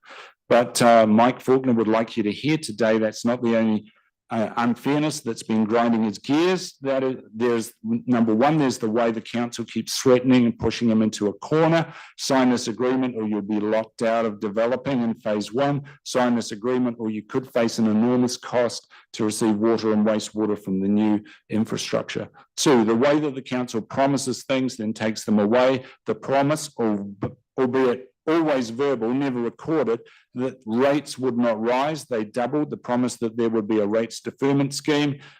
That didn't happen, no such policy. The defence from the council that his rates have risen just because the value of his property has risen, but on 28th of August, he sent us an email where he showed us what his rates would be under in Western Bay, $3,865, and he's currently at Tauranga paying $8,845. That's actually more than double. So much for that promise of no change in the rates. Then the promise that we could subdivide just like everyone else in Tauranga, then taking it away with the IFF 30-year levy. Number 3, there's the way that council puts them in a position of waiting for months before hearing anything, then tells us we have to agree in a hurry. Sending out an agreement at 6 p.m. on a Friday night, which has happened twice, saying they want a response by Monday and saying we can't talk to anyone about it. Number 4, asking him to sign up to an agreement that's unacceptably vague and uncertain, yet highly restrictive. How can you possibly sign it when there's no agreement or certainty about what Classic will be doing with adjacent land? At this stage, it should be enough that there's just an allocation of properties with no restrictions until it becomes clear what the development parameters are going to be. And the big one, the biggest grinder of the biggest gear for Mike Faulkner, for me and other residents of Redwood Lane, the incredibly unfair and unjust treatment of Redwood Lane itself. Mike believes the quality of Redwood Lane should be raised to the quality of every other residential road in Tauranga. That's the plan that Tauranga Council presented to us. Cul-de-sac at both ends, curb and channel, good lighting, parking for people using the river walk and the tunnel under the highway. Mike liked that. He wants that, but like so many things, it's been taken away primarily because of that unrealistic price tag of $4 million. That has scared the councillors off supporting it. Imagine what it has done to Redwood Lane landowners. So that option was taken away. But to Mike, it is unacceptable to develop Tauriko West and leave Redwood Lane in its current dilapidated state. If you could try to imagine coming to the end of a loop road, you see a terminus of a cul-de-sac, so you naturally assume the road ends there. But wait, what are those two grotty little stretches of narrow seal? It looks like two subpar driveways, one heading for a dead end near the highway and an extremely dodgy pedestrian tunnel. Don't go that way. The other down to the river, steep and slippery, both rutted and scarred by all the truck traffic from the roundabout works. What Mike is saying is that the loop road plan is destroying our road and leaving it destroyed. He doesn't have anything against the plan for the loop road as such, but it's not fair and decent to end it with a cul-de-sac that only serves to amplify the sheer crappiness of Redwood Lane's 3-metre tracks.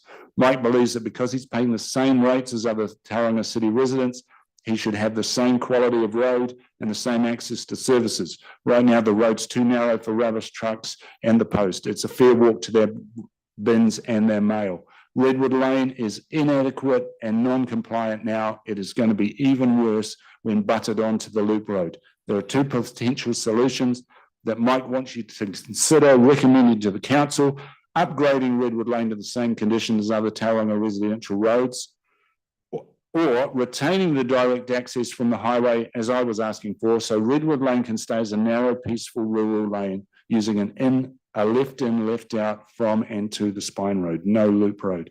If that does not happen and Mike does try to develop properties, the agreement puts him at a great disadvantage. He either accesses his sections of grotty little Redwood Lane, if he can even get consent for that, and that makes his sections unappealing, or he has to put an extra $50,000 onto his $65,000 infrastructure contribution, and that makes his sections unaffordable. Mr. Marriott, you're repeating yourself. I'm sorry, So- there are some shared issues. Yeah, well, I mean. Could I please go to Andre Prats? Well, It's- if there's something different, but I mean, we've heard the issues that you, as you've repeatedly said them. So Okay. Is there something different? He presents some potential solutions that we haven't covered. Could we go to the final 3 slides, please, which was Andre, Andre. Okay, so he says, I feel mistreated and misrepresented from early stages of information when Cam Larking was selling the dream of moving to TCC and having development potential. Clearly, there's been closed door deals involving the larger landowners and TCC. This is all around funding for the land development they are choosing to do. We have now been dragged into having to develop our peaceful lifestyle blocks due to boundary changes and increased rates, with mainland developers needing the full allocation of housing to make the figures work and suiting their timeframes for development. What could be the solution for all parties to move forward? Council to approach NZTA for an increase in the housing number. This hasn't been mentioned before. The idea that 2,400 are required for the mainland developers, recommend increasing this to 2,435. That's less than 1.5% extra. This would allow Pratt, Marriott, Wright and Faulkner to develop fairly and equally. The next solution, TCC to place triggers for timing on providing the spine road and loop road with services to allow Redwood Lanes to develop. Number 3, TCC as the Redwood Lane owner has a responsibility to ensure its roads are safe and functional. That is essentially what I've been saying. Number 4, solution for shared costs. And there he presents an idea that we contribute $1 million from our contributions to Redwood Lane upgrade. TCC pays the rest, 70%. And then the rest of our development contributions, 1.225 million, go to paying our fair share of the infrastructure. And he finishes with, there would have to be timeframes on new roads going in and existing roads being upgraded. Thank you for the opportunity to be heard. I know it took a long time. I appreciate your patience. Marriott, let me just ask you the question. I mean, is that last slide where the landowners in Redwood are currently positioned in terms of any negotiations that you're having with parties? Or is that just his solution. Do you mean that the neighbours seem relatively united and being prepared to? I have no idea whether unite. I guess that's part of the I'm question. wondering whether you're asking me whether it's discussions with the council or discussions among ourselves. Discussions with council, discussions with Classic, or I'm not sure. No, neither council nor Classic want to talk about the full upgrade of Redwood Lane, and they haven't addressed the issue of if we came up with the money from our contributions. They don't want to spend our contributions, our $65,000 contributions, on anything but the infrastructure that is benefiting their properties and our properties. But that they don't want to. They don't care about Redwood Lane. They don't see. Yeah. See that. Does that answer your question at all? Well, not really, but I'm sorry. but let me say. I mean, one of the options that we have in front of us at the moment is if we thought that there was the prospect of some agreement coming out between the Redwood Lane landowners and other parties. Then one of our options would be that we would adjourn the hearing at the end of the day for a time to allow that to happen. But if what you're characterizing at the moment is that it seems like there's an impasse and there's no way through that, then there's not much point in us contemplating that option. All these months since this was presented to us, there's been no indication that the developers or the council want to shift towards a position that really favours us. So no, I'm sorry that I can't see that working out, unfortunately. That's why we're relying on your recommendations, really. You are our last hope. Any questions of Mr. Marriott? Well, thank you. Mr. Marriott, thank you. Appreciate it. Keith Catron is next. Is Mr. Catron here? If not, Jason Wright.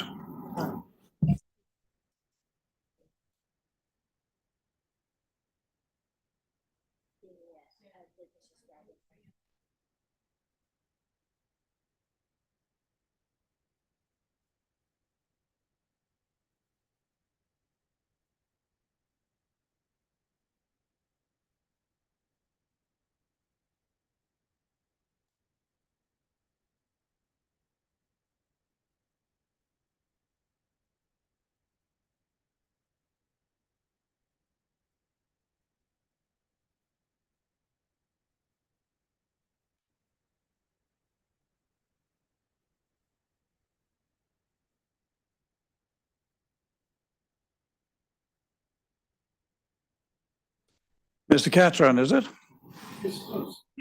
Right, okay, thank you. And if you'd like just to turn that microphone on and speak into it, that would be appreciated. Thank you. My name's Keith Catron. I live at 15B Redwood Lane. Lived there for 22, 23 years. I've made a short submission.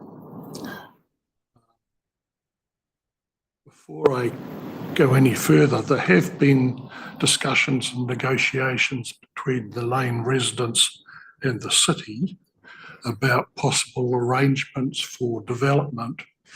I've signed an agreement on that, but I'm not sure where it's gone because if it had been finalised, the council was anticipating. Sorry? Sure. Is that better? Okay. I'm not sure what's happened to that agreement, but if it had been concluded, I understood council was proposing to amend its application somewhat to incorporate the agreement. Now, I don't know where that's gone. I don't think it'll make much difference to my presentation, but I would like to know if in fact has gone anywhere.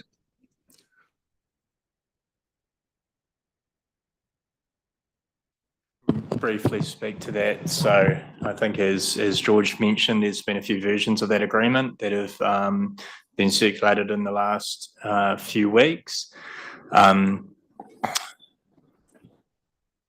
Just the other day, just before the hearing commenced, or I'm not sure exactly which day, so I won't say that, we circulated a version for signing which is the version that Keith is referring to, that Keith has signed, we made it clear that TCC would only be entering into that agreement if all the Redwood Lane parties signed the agreement. Keith is the only party that has responded at this point, so we are presuming that it's unlikely we'll proceed on that basis, which is consistent with George's comments. Thank you very much. Okay, I have been active and involved in issues around the highway and the river and the Tauriko West development area for most of the time that I've lived there. So I have a lot of history with the Smart Growth Committee, with Western Bay, with the Local Government Commission and so on. My position is set out in my submission. Hopefully it's reasonably clear and I don't need to say very much more. My primary concern was to preserve and limit access down Redwood Lane to the river, to pedestrian access. At present, that's about the size of it, but we have had difficulties in the past with people particularly coming down at night. A lot of drug dealing, a lot of donuts on the reserve, a lot of noise, burnt out vehicles, dump vehicles, homeless people sleeping in cars for weeks on end. I would like to keep it as a pedestrian-only reserve, and my understanding from Council's proposal for a cul-de-sac to service our property and the others, my immediate neighbours, would do that. And the cul-de-sac would come off what's proposed to be the loop road. And if that is what's going to happen, I'm perfectly happy. That would suit me down to the ground. The only other issue raised in my submission is about the local centre down by the roundabout. I've expressed it in two ways, one about the size of it and one about its location. I suspect that sorting one of those would probably sort the other. I've read the reply submissions of various parties who have addressed that, and they're all addressed to the size of the local centre. No one is getting there, raising any concerns about shifting the location and so on. My concern is that it's far too close to the roundabout and it would become a destination and increase the roundabout traffic, which is going to be bad enough anyway. That's a particular issue for George Marriott and Shirley, and also for Jason, because the roundabout's right in their face. It doesn't affect me that much because I'm way down the far end. I'm actually on the riverbank, and so I'm not getting much effect from all of this. But I do have a concern that that becomes a destination for highway traffic and increases the traffic going off the roundabout into the local centre, rather than just servicing the local residents, which is what all the planning reports talk about.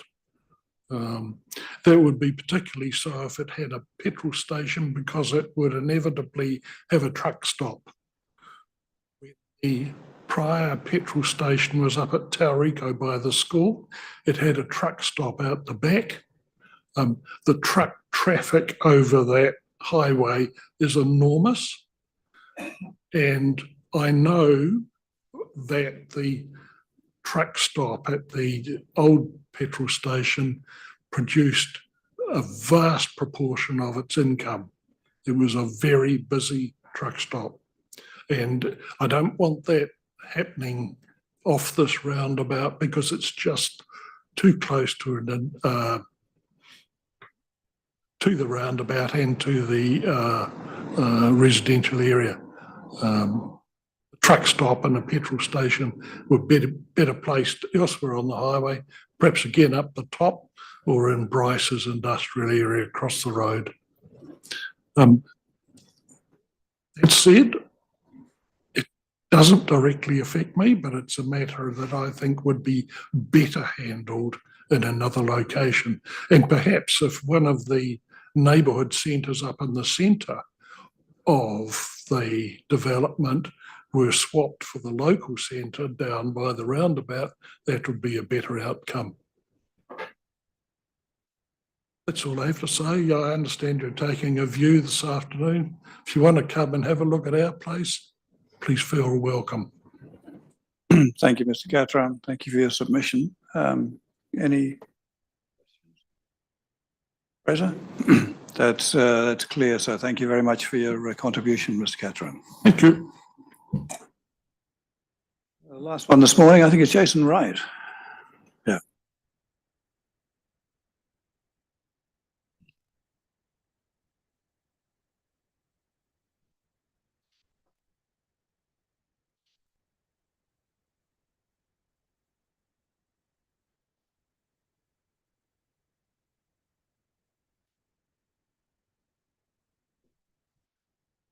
Good afternoon and thank you for your time. You'll probably be relieved to know that Mr. Marriott is the wordsmith of our lane, so mine shouldn't take as much of your time. I would like to sort of give you a little bit of history and some background though, and I'll try and avoid any sort of repetition that George has already done. We moved into Redwood Lane in 2013. And as you can see from these slides, it's a close-knit community of lifestyle blocks. In 2017, we were visited by TCC, as for all the residents on Redwood Lane, and basically told Tauriko West is coming. You best get on board if you want to be a part of it. We were welcomed and said we could be part of the development, but to do that, we needed to move across to Tauranga City. We specifically asked questions about rates, and we were told that rates would not increase until we were able to develop. There is no record of that meeting, and unfortunately there's a bit of a shortfall of lots of records from those early days of discussions. The boundary change application was made. We were advised not to oppose it so we could go through to TCC and they enabled us to develop. So that move to TCC went ahead and our rates have since doubled. Just to concentrate on the rates issue for a moment, it seems that the rates doubled because the values are not from Western Bay, but within bands within TCC, which is not what we were told. Again, happy no record of that, but we also have to sort of sign a sworn affidavit to that effect. That's everyone in Redwood Lane. It's subsequently been explained that it's the property value, not the services, that affect the rates. And the value of our house has gone up because we're now in TCC and because of the development opportunities, those development opportunities which TCC are now trying to take away. Looking at valuation sites, the house value has not moved in 3 years, and in 5 years it's gone up 30%. Our rates have gone up 100%. I also have a construction site at the end of my driveway, and Downers have said that they're going to be there for 3 years. So what does that do to my house value? Even if you put the same house value in the Western Bay website, it comes up as half the rates on the same value of house. So, and we have no additional services. I have those figures available for the commissioners if they so wish. Once the project kicked off, Tauranga City Council engaged Veros, which was a fantastic move by them. We're very grateful for that. Obviously, they were able to give us a lot of guidance. Each property went through a consultation period with them, and we were given options that we could develop either 9 or 16 sections if we decided to get rid of the existing house. So we settled on 9 and to stay there. Development contributions were jogged around, and then a figure of $65,000 was settled upon for everyone to pay, which we queried. We were wanting to know why we would be paying the same as the larger landowners when the new spine road comes off the new roundabout and off into the new Tauriko West development. It doesn't cross our boundaries. In fact, it goes directly away from us. I suspect the larger landowners will state that they are not building any houses directly off the spine road and therefore get no more benefit from us. But they are in the middle of a farm. There's nothing they can do until that spine road is built. And as far as we're concerned, it is being built largely to install the services and to service their developments. We currently have access to a property that is being cut off because of this new spine road and being asked to pay for the replacement. We are happy, we're not after a free ride, we're happy to pay a smaller contribution and to pay for the services coming down. After that, we were also told that we would have to pay for an upgrade to Redwood Lane if we wanted to develop an additional $4 million. That was never said at the start of the project. This one doubled the DCs per section, making developing practically untenable for Redwood Lane residents when competing against larger developers. Even Veros have said it would not be worth developing. If we have to pay for Redwood Lane, we're being charged twice. In Mike Keenan's report on our property, he states that for Redwood Lane residents, it is not about being equal with the big three, it is about receiving equal benefits. And at present, there is little to no benefit to you as you are paying for 2 lots of upgrades.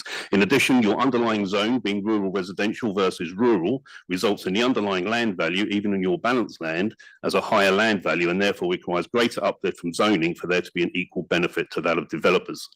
Currently, you would have to discount your land value to receive the benefit, which is nonsensical. Mike Keenan also states that the high infrastructure contribution costs and Redwood Lane upgrade costs have made development unfeasible in the current market.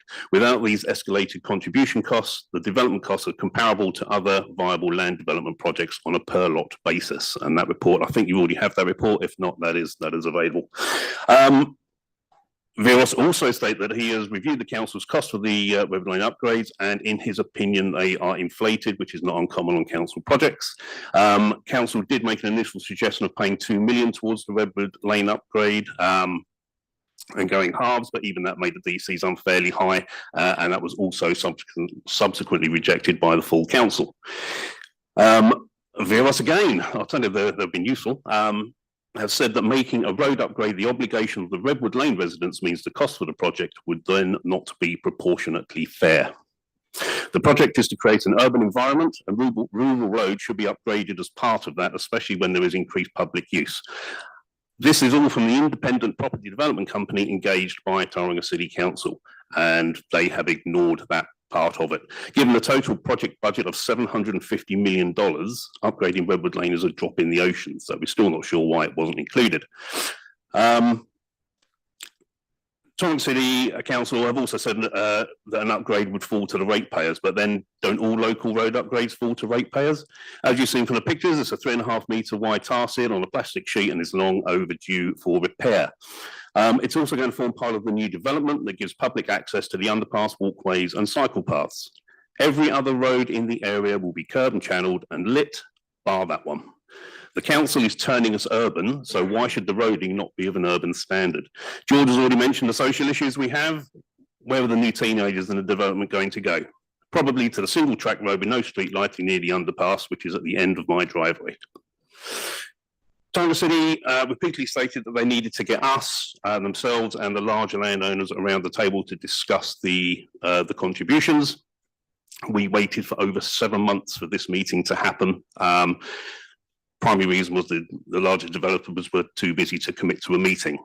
We finally met up, we discussed the DCs, the larger landowners refused to budge on anything, including suggestions to lower the DCs because we get less benefit from it, or adding the Redwood Lane upgrade to the enabling works.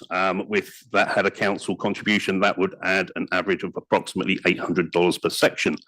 They declined that and said putting in the enabling works because they said they get nothing from it, while we don't get anywhere near the benefit they do from the spine road. Shortly after this, TCC announced variation 1 to plan change 33 that essentially gave all development rights to the larger landowners. No warning of that, just a complete about turn announced in a meeting. They said they needed to act quickly to secure 80 million of government grant and funding if the other 60 million was guaranteed. So a deal was made with those larger landowners that will not allocate stage 1 development capacity to other landowners, namely us, unless suitable infrastructure contributions were agreed by the Redwood Lane landowners. In other words, agree to our terms or you're out.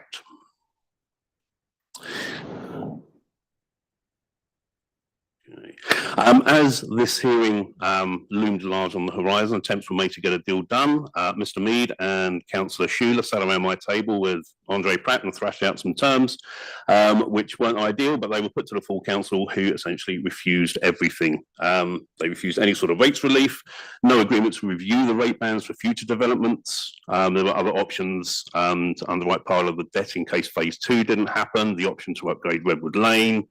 They also refused the requirement to provide water to all boundaries. So there's a property at the end of my driveway who have easements, so they don't get water access, and any ability to influence classic prescriptible access terms. We have to speak to them directly. Those details are available. I'm just going to take a swig of water, if I may.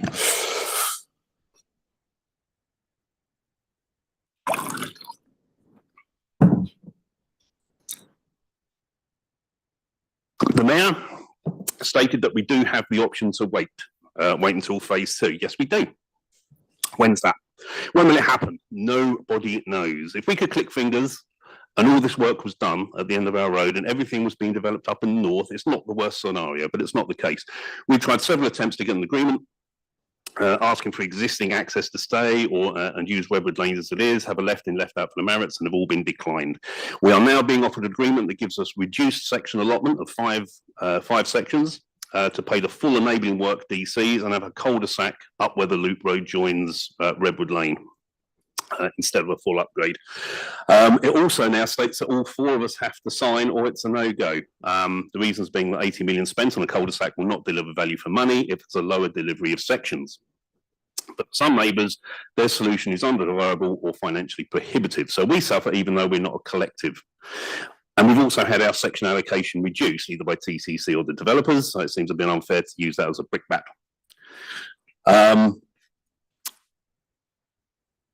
TCC will point out the larger developers have had their full development allowance reduced, but Veros again stated it's far easier for those developers to build to this given the amount of land they have. If we had a full allocation for us to build 4 small sections on a 3/4 acre plot and then wait 15 years for phase 2 for the next 4, makes no sense. I'm getting close. With regards to the agreement, we at 15 Redwood Lane are now in a position where we've essentially compromised to accept all the terms, although we do feel a little bit bullied with the threat of this hearing threatening to throw us out totally. We've agreed to pay the DCs we don't agree with, accept the reduced section and have no Redwood Lane development. And so basically part of Redwood Lane just becomes an access to our property. The one thing we did ask about and don't have is timelines, and that's one of our sticking points. It's generally accepted that it's going to be about 3 years before the first sections are done and come onto the market, and they're likely to be developed in the north. The loop road, which we need, the trigger for that is 200 sections in the southern region. Now, Mike Hemes has said in this hearing before that the annual development yield should be somewhere in the region of 250 sections. There's 1,500 sections in the north region. So simple maths, that's 6 years on top of the 3. So if we're being asked to invest in something, you want to know when you can start so you can get our finances in order. But this could be up to 10 years before that loop road comes in and we can actually start developing. All that control is with the larger developers. And they have a lot of control over when we can develop, but they are reluctant to have deadlines put on them. The north we accept is a much easier place to start building. There's ongoing issues with the south, primarily with the land surrounding the Marriotts and Rick Nicholson at number 46. But they know they have to address that at some point, maybe after earthworks consents have gone in, but surely we'd rather know sooner rather than later. We have pointed out to Tauranga City Council recently that in the current position, it's not impossible that the larger developers could build their 1,500 sections in the north region, 199 sections in the south region, and then just walk away. No completion, no phase 2, end the project, and we end up with nothing. Mr. Mead has suggested that it's not likely to be the case, but that's just ifs, buts, hearsay. If that's the case, change the trigger point on it. We understand the need to develop. We have land and we're willing to develop. We're not trying to get a free ride, but to be treated equally with the same opportunities. And we're Tauranga City Council ratepayers. We look to council to protect us. We're just mums and dads that are trying to make a few dollars for our families out of a situation that's been thrust upon us. And we live here, and we've lived here for years. and we're going to have to live here for years putting up with construction noise and disruption. We spent hours, days of our time firefighting, meetings, arguing points we feel have been reneged upon, changed, or feel are unfair. Council have already stated in this hearing that they agreed not to get involved with running the project and are leaving it to the larger developers who know all the twists and turns to go through to get a project like this finished. We feel let down and abandoned by our council. As of now, we're part of a council that only agreed to be in because we were told we could develop as part of Tauriko West.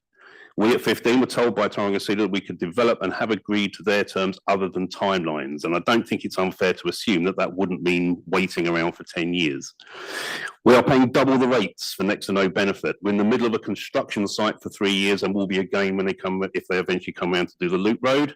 And we've been told that any queries we need to deal directly with the larger developers.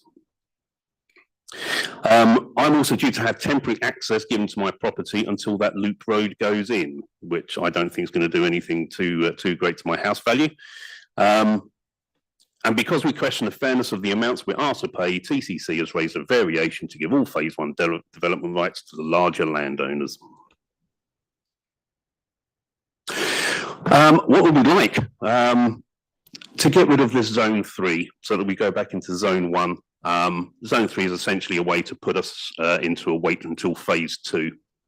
And essentially means that the larger developers can take our sections. It's not fair to just throw us out because we have the temerity to query the development contributions. Give us a development start date that is fair and reasonable. You can do that. You cannot tell the landowners what to do on their land, but you can reduce the trigger point for the building of the loop road to say 500 sections across the whole of Tauriko West. We'd also like a reduction in our rates by 50% while the disruption of construction is going on and until we can develop. And whilst it's not essential to us with the offer we have, get TC to upgrade Redwood Lane as it should have been from the start. It solves a lot of problems and it needs to be urbanised. We'd also like to investigate other solutions. One of the solutions that's already been mooted upon is adding 35 sections to the total allowance, bringing it forward to 2435, which I think effectively brings stage 2 forward for 35 properties. That would mean that the development contributions are already covering the 2,400 in the enabling works, and the larger developers can have all of those. And then we're willing to team up with TCC and discuss upgrading Redwood Lane ourselves. So Tauriko West gets a shiny new road and more developable properties. Again, it's important to stress, it doesn't matter how shiny new Redwood Lane is, we can do nothing until the loop road comes down. So please put an earlier trigger point on.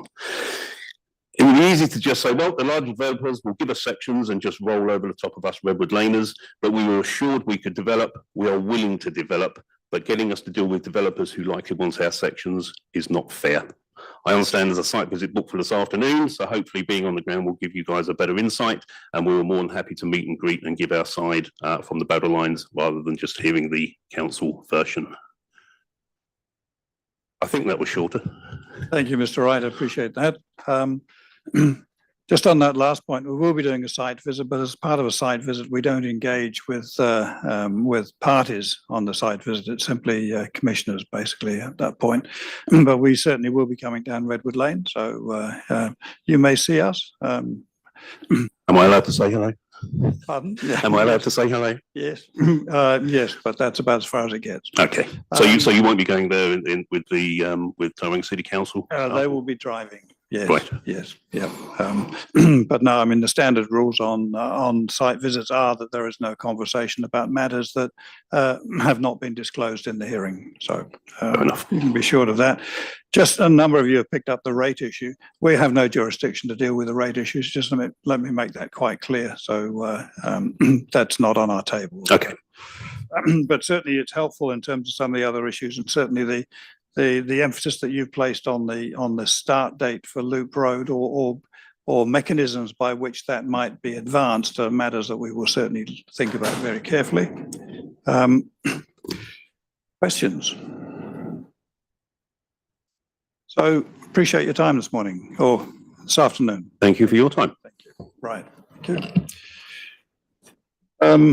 I think that's submitters, at least on my schedule. No one else, right? I think so. We've got through that. We'll now take a lunch break. We are scheduled to come back at 1:30 for responses, but that might be a bit too soon. What's your preference? I think we need a little bit longer for that lunch break. Quarter to two, was that? Or you're wanting even longer than that? I was thinking 2. 2 o'clock? All right. That's fine. Quarter 2. Well, I mean, let's go the other end. What's, you probably don't know yet, but estimated time for a response? How long do you think you might take at this point? I mean, I'm assuming that you're only giving us a heads up. Correct. The rest will come through in Yeah, written we were response. thinking of some preliminary comments and confirmed that we'd provide closing comments in writing. And then just over lunch, just think through how much time we'd need to complete that. So yeah, we could take 20 minutes, half an hour to present, but it was just to have enough time to think through what we're going to present. No, What I was thinking. No, that's fine. So, all right, let's resume at two in that case. Yeah, you want to cover that? That's just a piece of paper, Fraser. 2 o'clock then. Thank you very much.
We're connected.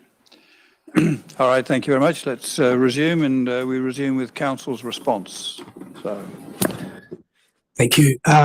So there'll be closing comments from myself, Mr. Harkness, Mead and Fisher. I'll go first and touch on the topic of yield and also on the development area matter that we've heard from in relation to Redwood Lane. So in terms of yield, I think just given what we've all heard, it might be helpful if I just spend a few minutes just setting out the framework as it is recommended in the section 42A. That might help to clarify some of the matters, particularly in terms of the flexibility and of the approach, and also the reasoning, which I know has been well discussed, but just to reiterate some of the reasoning from a council perspective. that's fine, and just just to confirm that you will be following this up with a written response. In fact, that's correct. Yeah, thank you. We'll set a time for that a bit later on. Thank you. So in terms of yield and the approach, so the approach recommended in the section 42 is an amendment to an established approach already established in the city plan. That approach that's in the city plan is long established, and it's premised on objectives and a rule framework very similar to that proposed by the variation. The variation looks to amend the two relevant policies, being 12A112 and 3, in a way that recognises the constraints of the land in Tauriko West to achieving yield, and then also setting out in policy 112 when shortfalls can occur, and in those circumstances when shortfalls need to be made up. I guess probably the key distinguishing factor between the established framework and the framework in the variation is the number, the yield number, I should say. And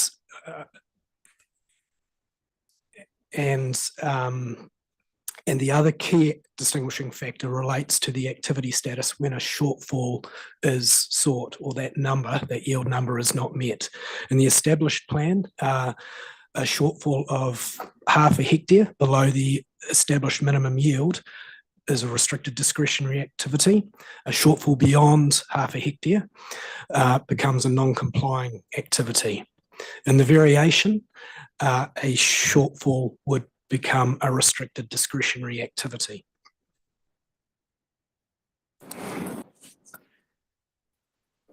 I do just make one point, and it is made in the planning rebuttal, that Plan Change 33 did not consider the yield provisions, and there is a note from the panel in section 3.2 of the rebuttal in respect to that.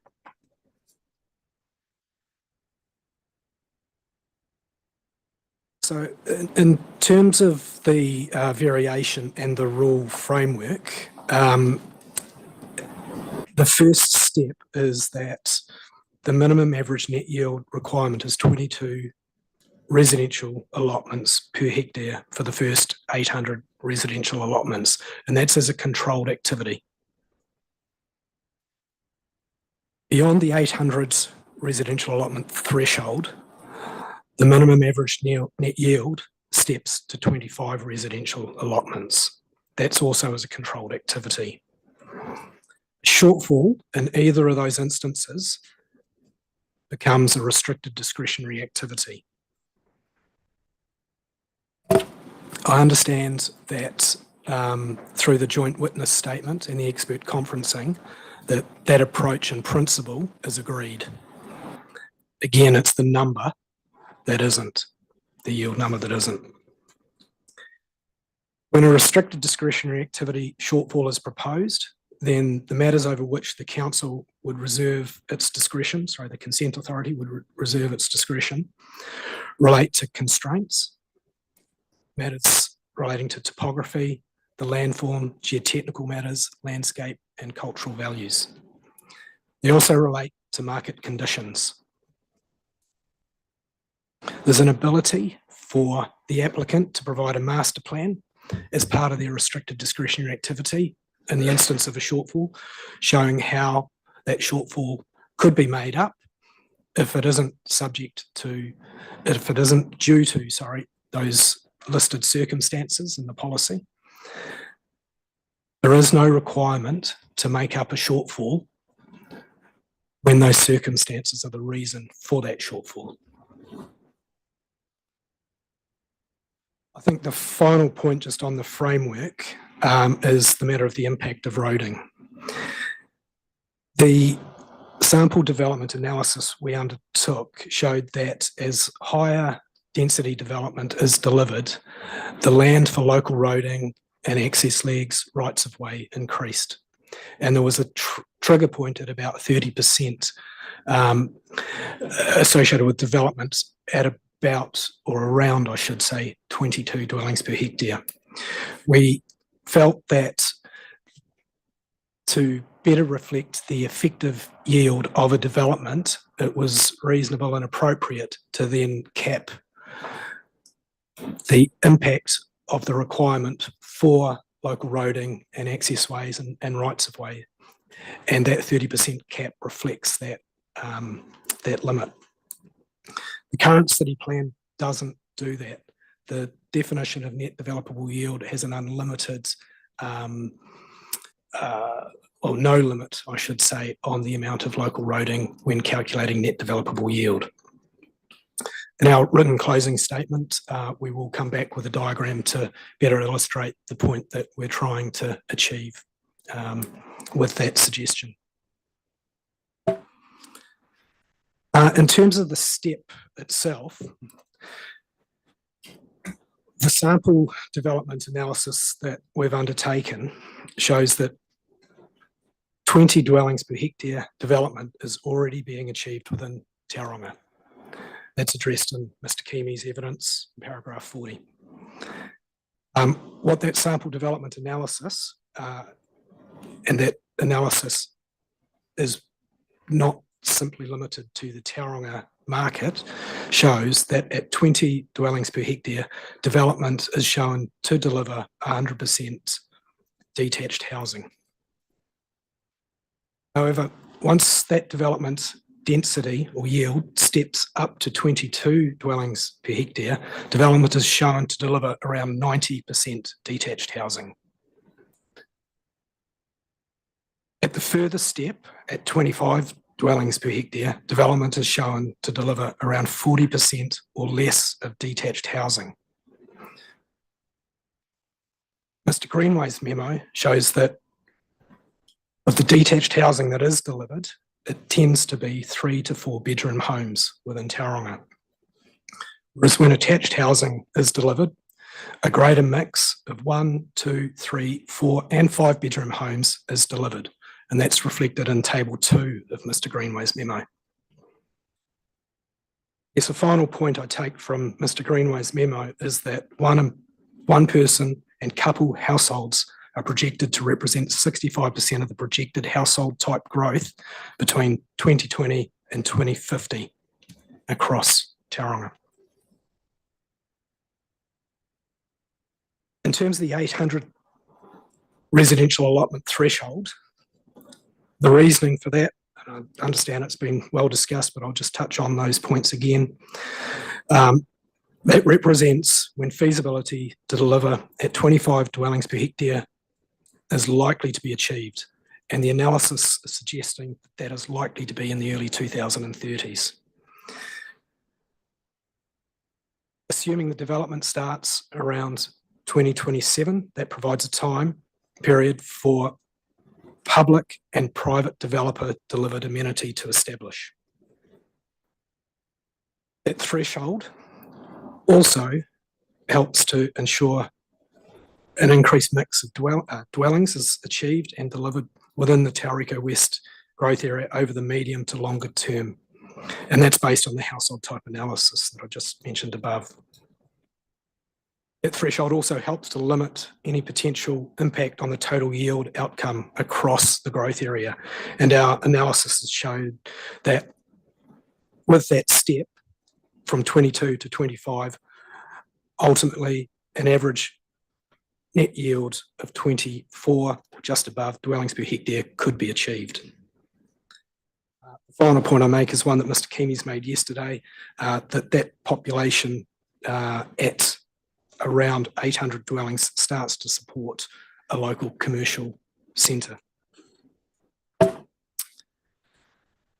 There was questioning yesterday around the use of the term residential allotment rather than dwellings per hectare. I note that presently the city plan, the subdivision yield related provisions refer to dwellings per hectare, and that reflects the historic situation where one dwelling per lot was permitted. However, with the introduction of the MDRS standards and up to 3 residential units per site being permitted, the reference to dwellings per hectare is no longer considered appropriate. And our regulatory planners have advised us of the complications of that policy situation with the city plan. When we were preparing the Section 42A reports, we considered the matter and felt that the residential allotment term was more appropriate as it reflected what is actually delivered at the time of subdivision, and these provisions relate to subdivision. The intent of the use of that word is not to constrain the MDRS. Rather, it's to provide a workable approach to ensure an appropriate minimum average yield is achieved. But what we would like to do is reflect on that further and come back to you through our written closing statement as to the workability of that term. So just finally on the matter of yield, there has been considerable work with Classic Group particularly over a period of time to find a resolution to the issues raised in submissions.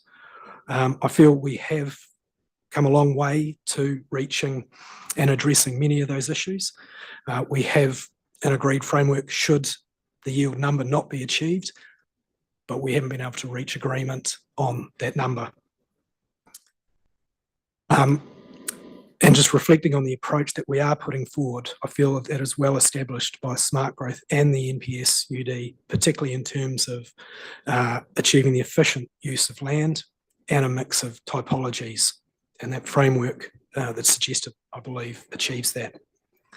Certainly heard the points made by Mr. Cooney and Mr. Adams earlier today and others from the developer teams, that development occurs within the context of the market and that but in my view, the city plan provides an important framework to ensure that land use is used in a way that responds to the growth needs of the community in the short, medium and long term.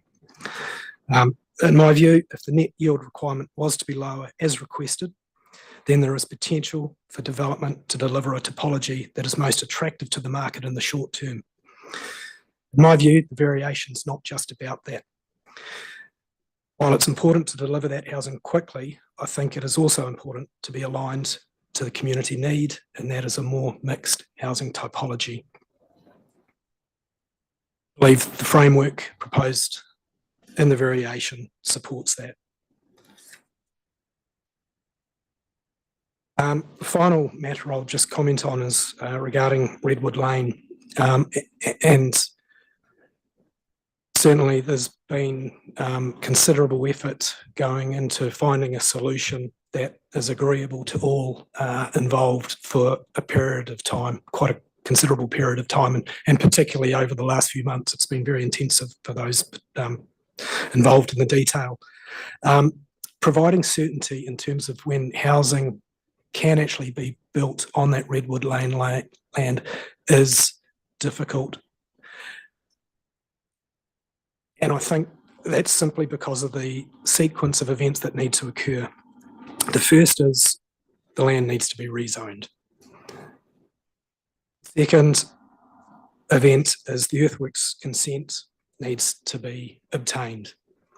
That's being led by the main developers, not council and not the Redwood Lane, but again, council's unable to influence that as I understand it. Associated with that exercise and confirmation of the earthworks consenting is the engineering design of the subdivision. That can only be confirmed once the extent of earthworks is confirmed. Finally, once that engineering design is confirmed and the subdivision consent obtained, then there's the delivery of those engineering works. Associated with that will be the delivery of housing. What we've tried to do in the variation, in fact, what we have done in the variation, is the delivery of connections to urban services and access to a trigger point associated with the delivery of road B, known as the loop road. The loop road itself is identified as the preferred servicing location for water and wastewater. Road B is the trigger because the transport analysis shows that once 200 dwellings are delivered, then the safety of the existing Redwood Lane intersection no longer is acceptable and an alternative access needs to be provided. There is a consent process. It's a discretionary activity process that landowners, whether it's the main developers or the Redwood landowners can go through to change that trigger point. But as it stands in the variation at the moment, that is the certainty that is provided in terms of the timing for development. That isn't a temporal timing. It's a result of the need for certain works and the delivery of works and the delivery of housing to occur. And the rules that give effect to those to that sequence are 12B3(1)(16)C and Rule 17. One other matter just related to that servicing is wastewater is a key issue needing to be provided to enable urban development. There is quite a significant pump station required in that southern sector and delivered by those main landowners. If someone wanted to go ahead of, I guess, what the current intent is, of one of the main landowners providing that, then there is that opportunity. But again, that's a considerable cost element. And so I understand it, that's the intent of one of the main developers to deliver. That's all I had to say in closing. Thank you. Just a quick question from me. And earlier today, I think it was Mr. Wright had indicated that there was a connection between the establishment of Loop Road and 200 sections being required in the south. Is that the trigger that you're referring to? That's correct. And so it is 200 in the southern sector or whatever that's called. Yeah, and that's the with the delivery of the enabling works, the first stub section of the spine road is also delivered. That provides a new intersection into Redwood Lane. That new intersection is safe from the transport analysis up until 200 dwellings are served by the spine road.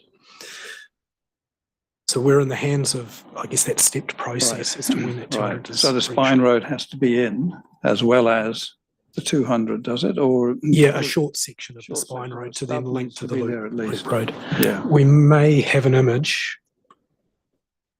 which I could display to show that if it would help.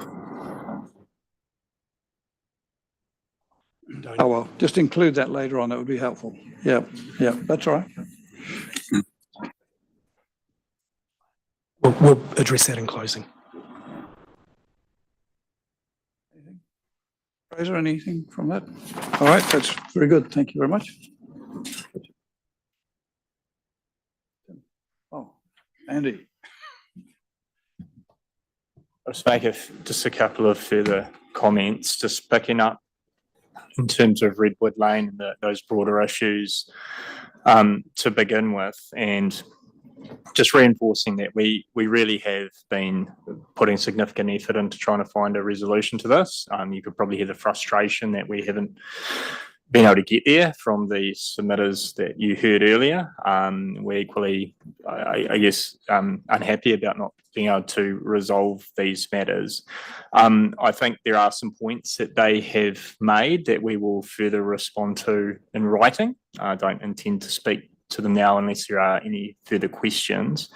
You did put a question, I believe it was to George Marriott, around whether there would be value in having any additional time for discussions to see if there could be any further, I guess, resolution between the parties to these matters.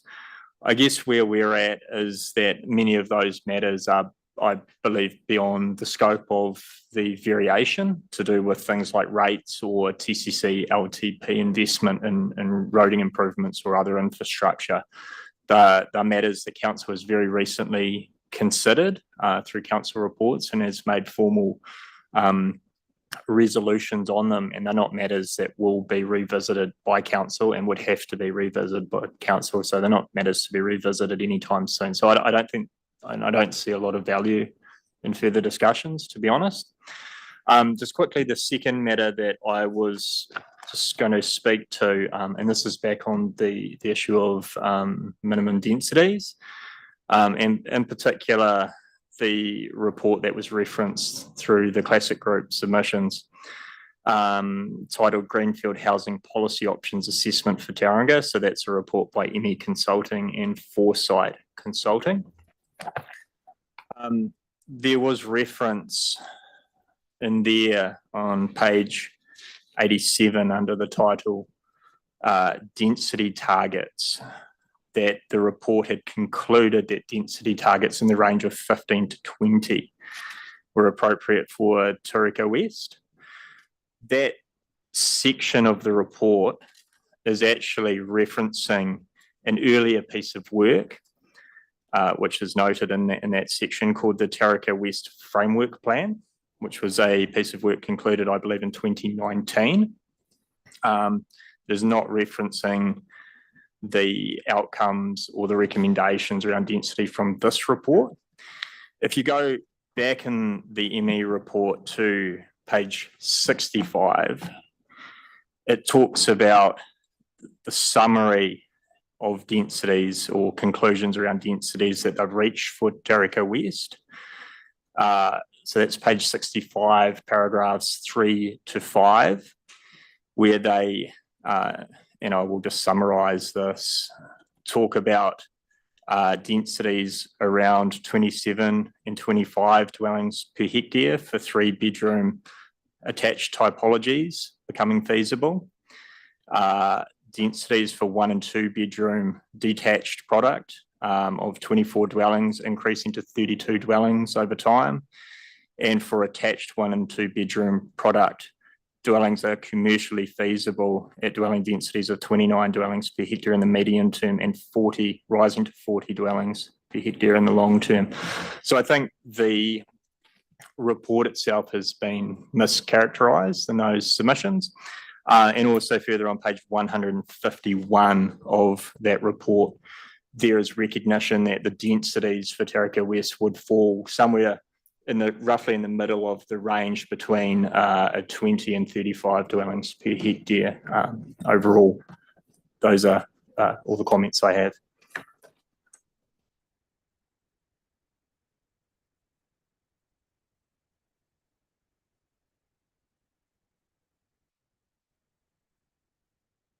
Thank you very much. I'm going to bring up a couple of slides to just help put some initial comments forward and address some of the issues that have arisen over the last 2 days. If you go on to the first slide. In terms of the approach to the landform, and then based on the landform, your whole approach to structure planning, the iterations of landforms that we went through took us through quite a journey. And I've just put up an image here that captures at a very sort of high level the fact that as an integrated approach, all of the land was looked at within the urban growth area. And so option 1 maximised the whole area right up to Cambridge Road, including the Northern Gully. Option 2 avoided all the freshwater bodies, all the watercourses and wetlands. And then option 3 was to provide a much wider channel for the recreated stream. By the time we got to option 4, which was in August 2020, we'd pretty much got agreement amongst all the landowners to develop a landform on this basis, which filled in some of the northern gully and created quite a good development platform. The very next month, if you might recall, in September 2020, the National Policy Statement for Freshwater Management came out, making urban development that impacted on wetlands prohibited. So suddenly everything went on hold. So there's quite a gap between that period and the time that option 5 was created, and maybe hard to see at this level, but Harris and Grierson were helping us with all of the landform work.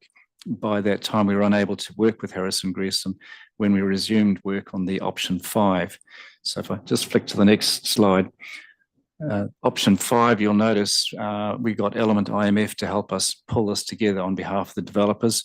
Element IMF is linked to Tauriko West Limited as one of the major landowners, who's also working very closely with Classics and the Tauriko Property Group with a linked approach to their earthworks, which would be massive cut on Classics land and massive fill on the Tauriko West land. So that option 5 is, I think the question came is, are all the developers on board with this? Very much so, working very closely together and working very closely with council. If we go on to the next slide. So the landform 5 has a strong influence on the structure planning. The structure planning process is guided quite significantly through Method 18 in the Regional Policy Statement, sets out a number of criteria that you need to address and underpins a number of, say, council aspects related to Tauriko West and the development. So key one would be your servicing and infrastructure. And so the structure planning process has helped determine capacity, pump station locations, where there's restrictions within the system. For example, the wastewater pipeline that goes down the Fury Ave in the northern sector, it does have a limited capacity for 1,500 dwelling units. So knowing that, the structure planning process has been quite a significant tool to all the infrastructure related aspects. That's one aspect. Another is, culturally speaking, all the sites of significance to Mana Whenua have been identified through Wānanga sessions, through the Te Kawearopu Forum, and they're all mapped. And it's not so obvious at this scale, but they're all protected through the open space zone, or the passive open space zone that's proposed, including some of the provisions that relate to the whole Wairoa River corridor. So the structure planning process has underpinned some of the rules that have flowed into the variation. It's also part of any funding and developer agreement negotiations with the developers. So structure plan gets referenced in that context as well, and has also assisted with the liaison, say, with NZTA. You have the enabling works to create the southern and the northern connection, but equally the extent of the corridor that might be required for your long-term State Highway 29 upgrade has massive implications for your future developable land capacity, your future yield calculations, and has flowed into the rules which you've heard from Mike Wood today. So that structure plan has taken quite a few journeys. This particular version is the latest, but it is subject to change through a number of inputs. And it's almost, if I sound dramatic, there's no way you'd want to put this into your city plan. It's just going to require a plan change every time you've got something that changes. So it will sit outside of the city plan, but it has underpinned quite a number of other functions related to the project. The last one I'll mention is the stormwater consenting. So the comprehensive stormwater consent that council is working on needs to be able to do your flood modelling based on a landform option 5, which underpins the structure plan. So they're all interlinked. And through your structure planning, you can also consider what would your stormwater management measures be. And so WSP has used the structure plan to determine where you might have extended detention, depending on what mechanisms are used under what's called a toolbox approach of the stormwater management plan. You also heard Sue Ira mention the stormwater management plan this morning. Again, that is a mechanism that is subject to significant change on regular occasions, review through the Regional Council consenting process. So again, there's no way you'd want to put a stormwater management plan into your city plan provisions in this context. Move on to the next slide. So this is another example from the structure planning where the information that's been gained through the structure plan process now does form the basis for your variation 1 provisions. So clearly you've got the transport staging and sequencing plan. Flick to the next slide. And then your wastewater and water services. Again, that is sitting within the city plan. So these provisions have come through that structure planning process. Go on to the next slide. And then we come to the urban growth plan, which does sit within the city plan, obviously. And chapters 12 and chapters 14, there's relevant provisions in there that take both land use and subdivision back to this urban growth plan number 11 that will sit within the city plan and will require developers to be in accordance with the information shown there. You can see the roading network that's there, and it has the loop road and the spine road and various connections to different properties, including the Kaingora property to the north, as well as the neighbourhood centre locations and the local centre location, which again, you've heard about that today. Also on the urban growth plan, there's an indication of where the neighbourhood reserve should be located. Again, through that structure plan process, you want a 400 to 800 metre walkable distance for the community. And so that has been mapped through the structure planning process and then built into the urban growth plan. Move on to the next slide. In terms of the operative provisions versus what's proposed through variation 1, this slide nicely captures what we're talking about. And you can see, I think the question came up yesterday regarding the land that's within the Western Bay Plenty District Council plan, is that southern portion. You can see that there for their zoning and overlays, that they've got quite a broad sweeping flood hazard that they've indicated. Clearly through Plan Change 27, we can have a far more granular or refined approach to that flood mapping. But that does give you an indication of the current zoning for rural in both plans. And then clearly on the left-hand side is the regime that we're proposing, which I took you through in our opening statement. I'll move on to the next slide. I'm happy to take questions if they crop up. There was a good amount of discussion on the methodology relating to flood risk assessments and how to achieve a low risk.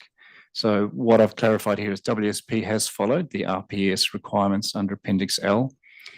They have used the 1% AEP event for that risk assessment. And in the first 4 steps applied, it did come out as a medium risk for both base case, that's without any development, and a medium risk with development. And so then under what's called Table 20, column B, you're required to look at the other sort of secondary analysis scenarios, which includes the 500-year flood, or 0.2% AEP. So in terms of what I mentioned about the risk being low, it was in this context that by providing through the variation a requirement that all building platforms be 500 millimetres above RCP 8.5 plus, then you're in a position where you can say, well, that's okay. All those houses will not get risk anymore. You've actually found a way to mitigate that through your variation provisions. The WSP report also indicated for the 500-year flood, 0.2% AEP, that mitigation would be required for that high risk. And it was classified as high risk because of the risk to life, what they call the AIFR calculations. And in that sense, what they indicated as mitigation could be through your civil defence response, emergency and evacuation planning. So the question that arises is, what is the best mechanism to deal with that? Is that through a variation, or is that through the civil defence plans? Given that if you had a 1 in a 500-year flood event, It's not just going to be this area that's affected. It would be a citywide issue. And you would have heard this morning how specific the flood conditions would be within the scenario that was modelled. And again, I mentioned before, it was modelled on option 5. It's a landform that required significant cut in this area and fill. If that's not how the land develops, then you would not get the same response from your flood modelling. More than that, if you did require something in the city plan that said for a 1 in a 500 year flood event, any subdivision needs to demonstrate what evacuation routes there are or safe refuge, as is required under the 1%, you would then have to do what you do for the 1%, flood modelling for the whole city, maps, continually upgrading them, require every applicant to address that. It does introduce a whole new level of complexity to put a rule into the plan on this basis. Go on to the next slide.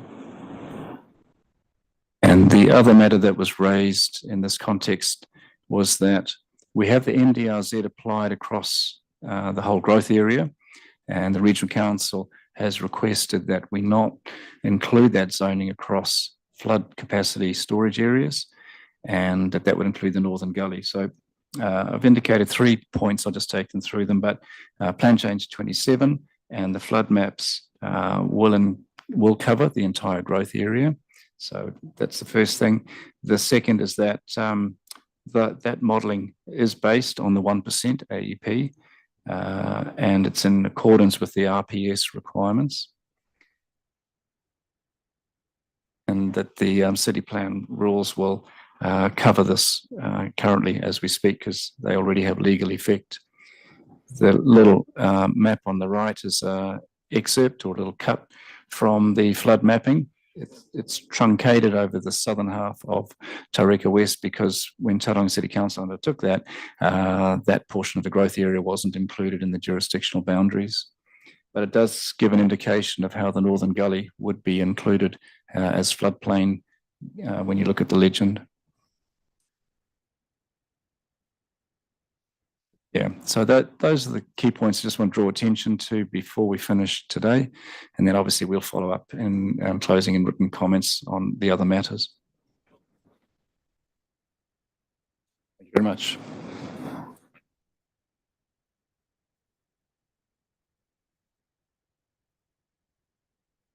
I don't have much of a closing. There's a couple of legal issues that have arisen that I've already expressed a view on through the hearing. That's the jurisdiction for the yield provisions and activity status, how you determine that what the law is.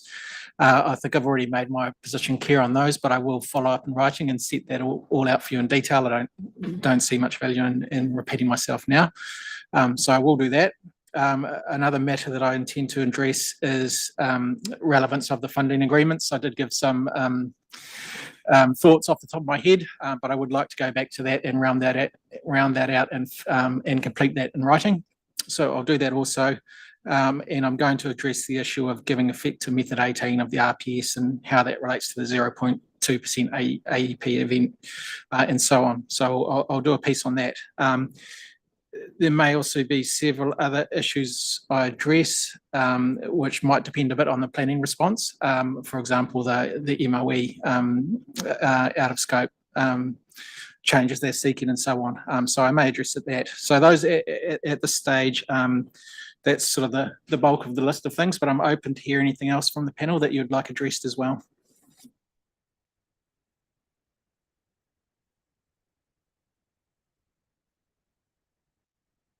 No, that's fine. We look forward to that. If we do have some ideas in the course of the next 48 hours, we'll just file them through to you so that you're aware of that. So that's fine. And that's the council's closing, isn't it? So, us, thank you. Right, just pause for just a recheck. No, nothing more. Nothing more.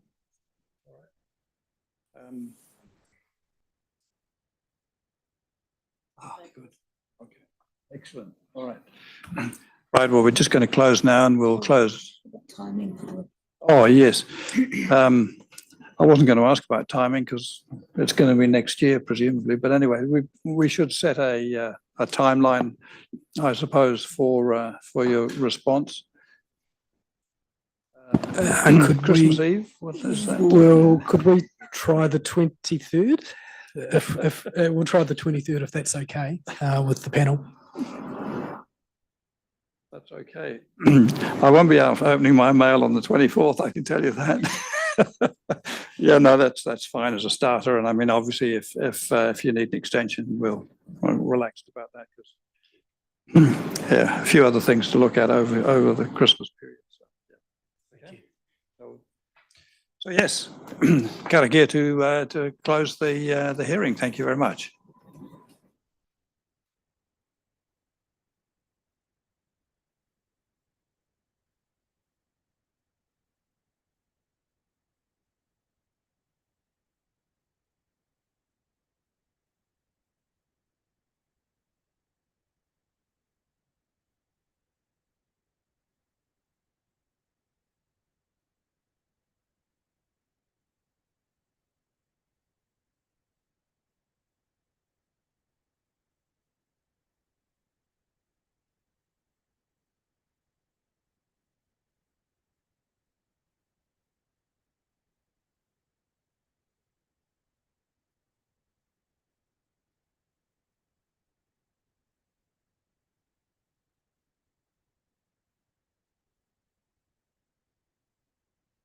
All right, thank you, everybody. That's hearings adjourned until we have the reply, and then sometime in January, February, or March, we'll let you know if we close the hearing formally. So, thank you all very much.